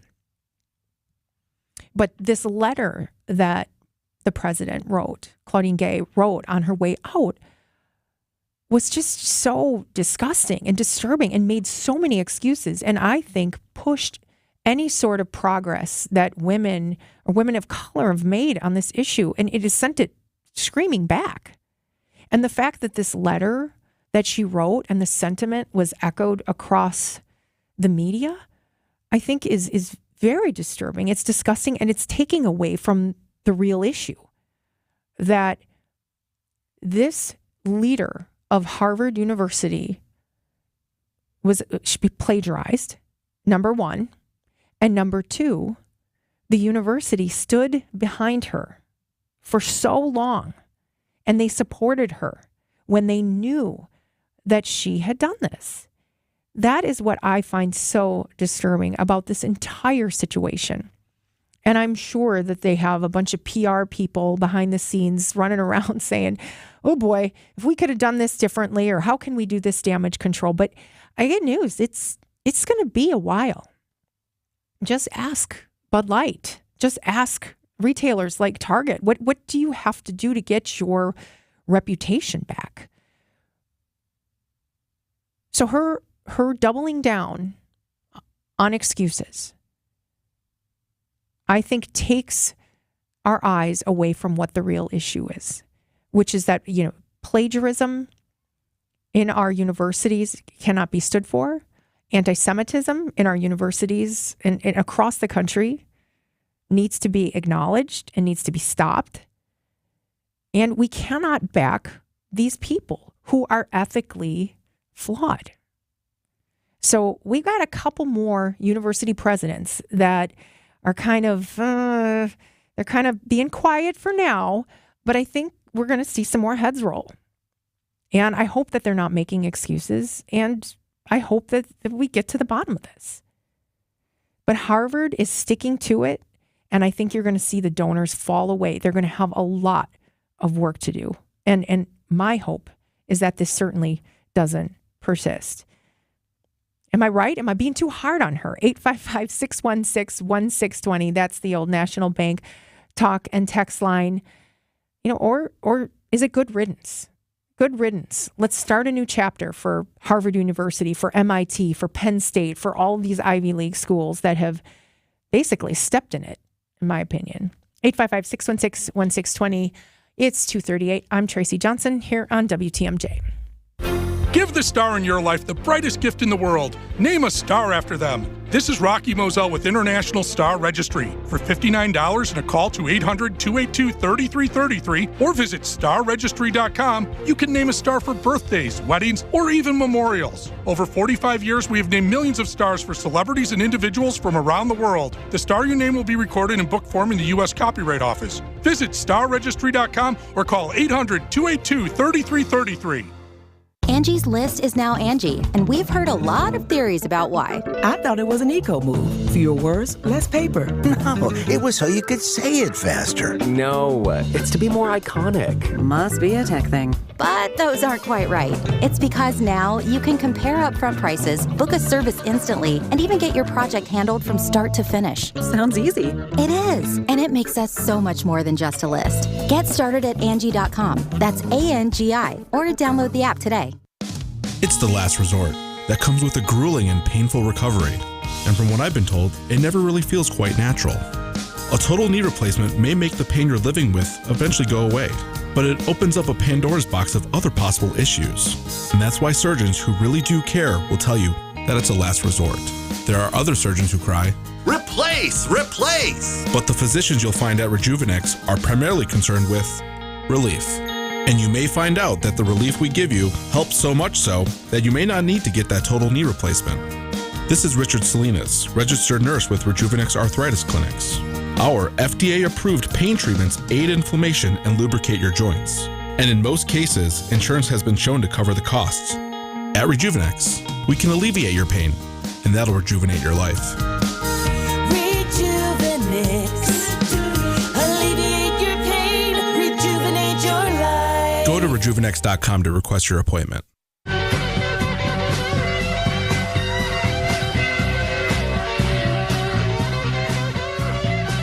Former President Claudine Gay is kicking and screaming on the way out from her very well-heeled position at Harvard University. And the thing that strikes me, just she had to go to social media, right, and write this letter that made excuses and blamed other people for her mistakes. And that is just not professional behavior. And I hope that more people will come down on her and come down on the people who supported her in, trying to make excuses and trying to double down on the fact that she didn't plagiarize. I mean, the fact is that she did plagiarize. It's been shown. It's been proven. She's making excuses that it was Republicans and Republican donors who were pushing her out the door. They were blaming it on her race and her gender. That, to me, it just suggests guilt up and down the board. And the disgusting thing about this is it's being echoed across the news media, and that sentiment is being echoed. I hope that this story dies after I talk about it and that we do not hear from this Claudine Gay ever again. And frankly, I hope the best for Harvard. I don't think I know anybody who went to Harvard, but I know that if somebody went to Harvard, they will tell you, right, in the first couple of minutes or first 30 seconds. But a fine institution, obviously. But speaking of reputation, I didn't have the chance to weigh in on the Eau Claire chancellor, the Joe Gao, because it was just so swiftly, I think, acknowledged. He was gone. He was fired immediately. And I think that the school and the Board of Regents handled that appropriately. Again, where I find disgust and dismay is that there are people out there supporting him that say this was a matter of free speech. I mean, he knew that what he was doing was not right. I mean, he got away with it for a while, for a long while. But he left quietly, and he was going to retire anyway. And I think it was a smart move for UW-Madison, for Eau Claire, to make this quick. Don't draw this out. This is what these companies, these institutions that rely on foundational support, they need to take care of the issues quickly. That's like it's a rule of thumb in business. You hire slowly, you fire quickly. You got a problem, you deal with it. Because the impact beyond is really where the damage is going to set in. It takes a long time to repair. We saw this with, Bud Light is still dealing with the fallout. And other brands continue to suffer. There are other brands that can say, hey, I want to go after this particular voter or somebody with this particular position. And, God bless them. I think of Penzies, for example. They basically put out a newsletter that says, if you are a Republican, we don't want your business. And I'm thinking that's a direct quote. They said, we don't want your kind here. So, I mean, there are lots of different ways to take this. But I think, frankly, in this day and age, it's bad business. And companies are going to have to decide, especially when it comes to making comments about social issues, whether it's anti-Semitism, which I think everybody should be against, whether it's racism, everybody should be against this, right? Whether it's sexism, everybody should be against this. But some of these dicey social issues. Just don't weigh into it. You might have a lot of young people that are wanting you to weigh into it. Don't weigh into it. You are only asking for problems. You're only asking for collateral damage when it comes to this. Bad business. So we'll see where this goes. I hope we don't hear from this Claudine Gay ever again. But where does Harvard University go to get its reputation back? We shall see. It's 2:45 here on WTMJ.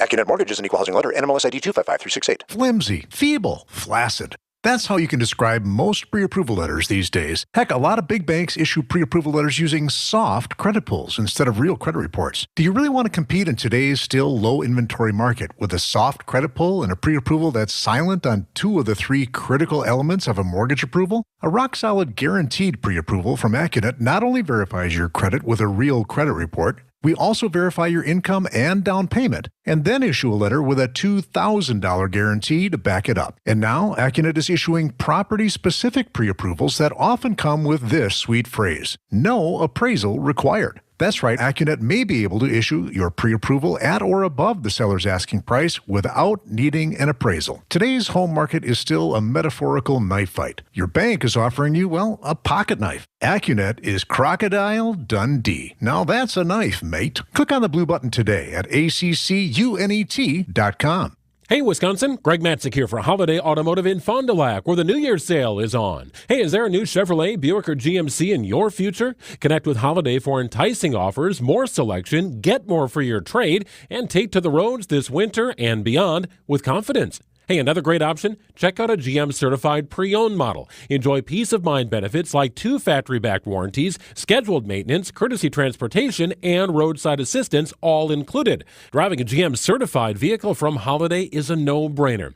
And I know you'll appreciate the relaxed and welcoming attitude, transparent, simplified buying approach, and Team Holiday's genuine guest care. It is the stuff that delights and makes fans of drivers from all over. Fans like me and thousands of others. You'll be in good hands with Wisconsin's #1 GMC dealer and Buick Dealer of the Year on your side. Find yours and discover the difference at Holiday Chevrolet, Buick, and GMC, Highway 41 and 23 in Fond du Lac, and at holidaygm.com. It's worth the trip. Since 1964, we've changed your tires and so much more. Richland's Tire and Service, such a refreshing change. Richland's. Meet Alan, who was diagnosed with sleep apnea. I was what they call a mouth breather, and I would breathe at night with my mouth open. And for about 8 years, Alan struggled with a CPAP machine. And then I saw the Advent commercial, and I thought, well, what do you got to lose? This machine is miserable. For most people, CPAP machines are miserable, but a simple breathing triangle solution from Advent can be life-changing. And it really was, to me, it was amazing because I don't think I ever breathed that clear. This is Dr. Madan Kandula. After having one of Advent's simple breathing triangle procedures, people are amazed at how freely and clearly they can breathe. I'm happy with the procedure. I'm very glad I did it. I wish I would have done it 20 years ago. I could have avoided that machine I had to have laying next to the bed with the hose wrapped around my head. Schedule your appointment at adventknows.com because Advent knows when you breathe well, you live better. AdventKnows.com. Results may vary.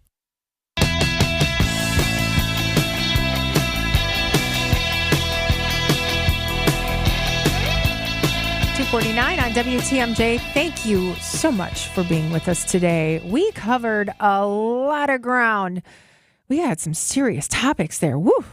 All right, that's what we get for a Thursday when you got a lot of good callers, a lot of great callers. We got live radio back. Again, my name is Tracy Johnson. I'll be in a couple of times for the month of January in this 12 to 3 spot. I am not the new Jeff Wagner. There isn't the old Jeff Wagner. He's irreplaceable. So that's not what's happening here. So we will be carrying on the conversation as WTMJ rolls out the new format, the new lineup, the new announcements that they have coming up here in 2024. But speaking of new announcements, this is a craze that caught my attention. And I'm thinking many of you are going to go, oh, yeah, totally. I'm driving in my car and I have my Stanley Cup right next to me. These are water bottles. They are water holders. They're supposed to hold hot and cold beverages. They are the craze on social media. They are the craze of workout people, and they have their little Stanleys and they have their collections, and they're like these. They have a handle and a cover. They're like a water bottle, but they have partnered up with Target to launch this special Valentine's Day rose-hued Stanley Cup. All right. This is just in time for Valentine's Day, and it is sparking all of this social media craze. I mean, it's crazy to look at. It's like Black Friday, watching people go after these rose-hued Stanley Cups. And, I can't get my head around it. I'm more of like a simple water bottle girl. I do enjoy the water bottle, and I usually have 20-ounce water bottle, not a 40-ounce. But I do understand that, like, Aaron, you have some familiarity with this. You have a couple of these Stanleys in your home. More than a couple. I have like 20. So people collect these. Yeah, I think it's a collection, but I think really it's just like, they love the look of it, the style of it, the feel of it. I think it's kind of like a fashionable way of drinking your water or whatever it might be. It's like 40 ounces, though. That is ginormous. It is so people who are watching, this is 20 ounces. I have a 20-ounce water bottle. This has carried me through 3 hours of radio. All right. And I'm sipping away here. But 40 ounces, what do you need 40 ounces? It's a lot, but hey, you got to drink your water. Got to make sure you're having it all day long at all times, Most people aren't putting water in there. It's a bunch of Tito's. Well, they should have water. It's a bunch of Tito's in there. But apparently this is all the craze, and I think it's a smart move by Target. They've partnered up with Stanley, or Stanley partnered up with Target, and they say that these tumblers, these mugs are not going to be restocked, but if you can find one, you should probably go buy it. And how much are these things? $45 for a 2-pack of these quenchers. So this is not a developing story. This is not something we will be following, but I thought it was fascinating because I am like a water bottle person, and I pride myself in making sure that I have my water bottle not only with me at all times, but that I never lose my water bottle. It's like sunglasses. I'm really good at not losing my sunglasses and really good at not losing my water bottle. So, Aaron, what you're telling me is your girlfriend, she just kind of leaves it all over. It's all good. All over. Most of our cabinet is just, half of it is Stanley cups, and she just loves them. But, again, they're nice cups, and they get the job done, so. A bunch of $50 water bottles. Rose-hued Stanley cups for Valentine's Day spark a frenzy at Target. All right. You're welcome, Stanleys. You're welcome, Target, for the free promotion. Now people are going to be trampling over one another to get their rose-hued Stanley cups for Valentine's Day. All right, that's a fun segment. We're always going to try to end these shows with a little bit of fun, lighten the mood. All right, it's 2:53 on WTMJ. I'm Tracy Johnson. Start planning for your retirement today so you enjoy retirement tomorrow. Saturday mornings at 11 and Sunday mornings at 7, where Tony Drake and his Education First team discuss retirement trends, taxes, inflation, and Social Security benefits to help you achieve a more secure financial future.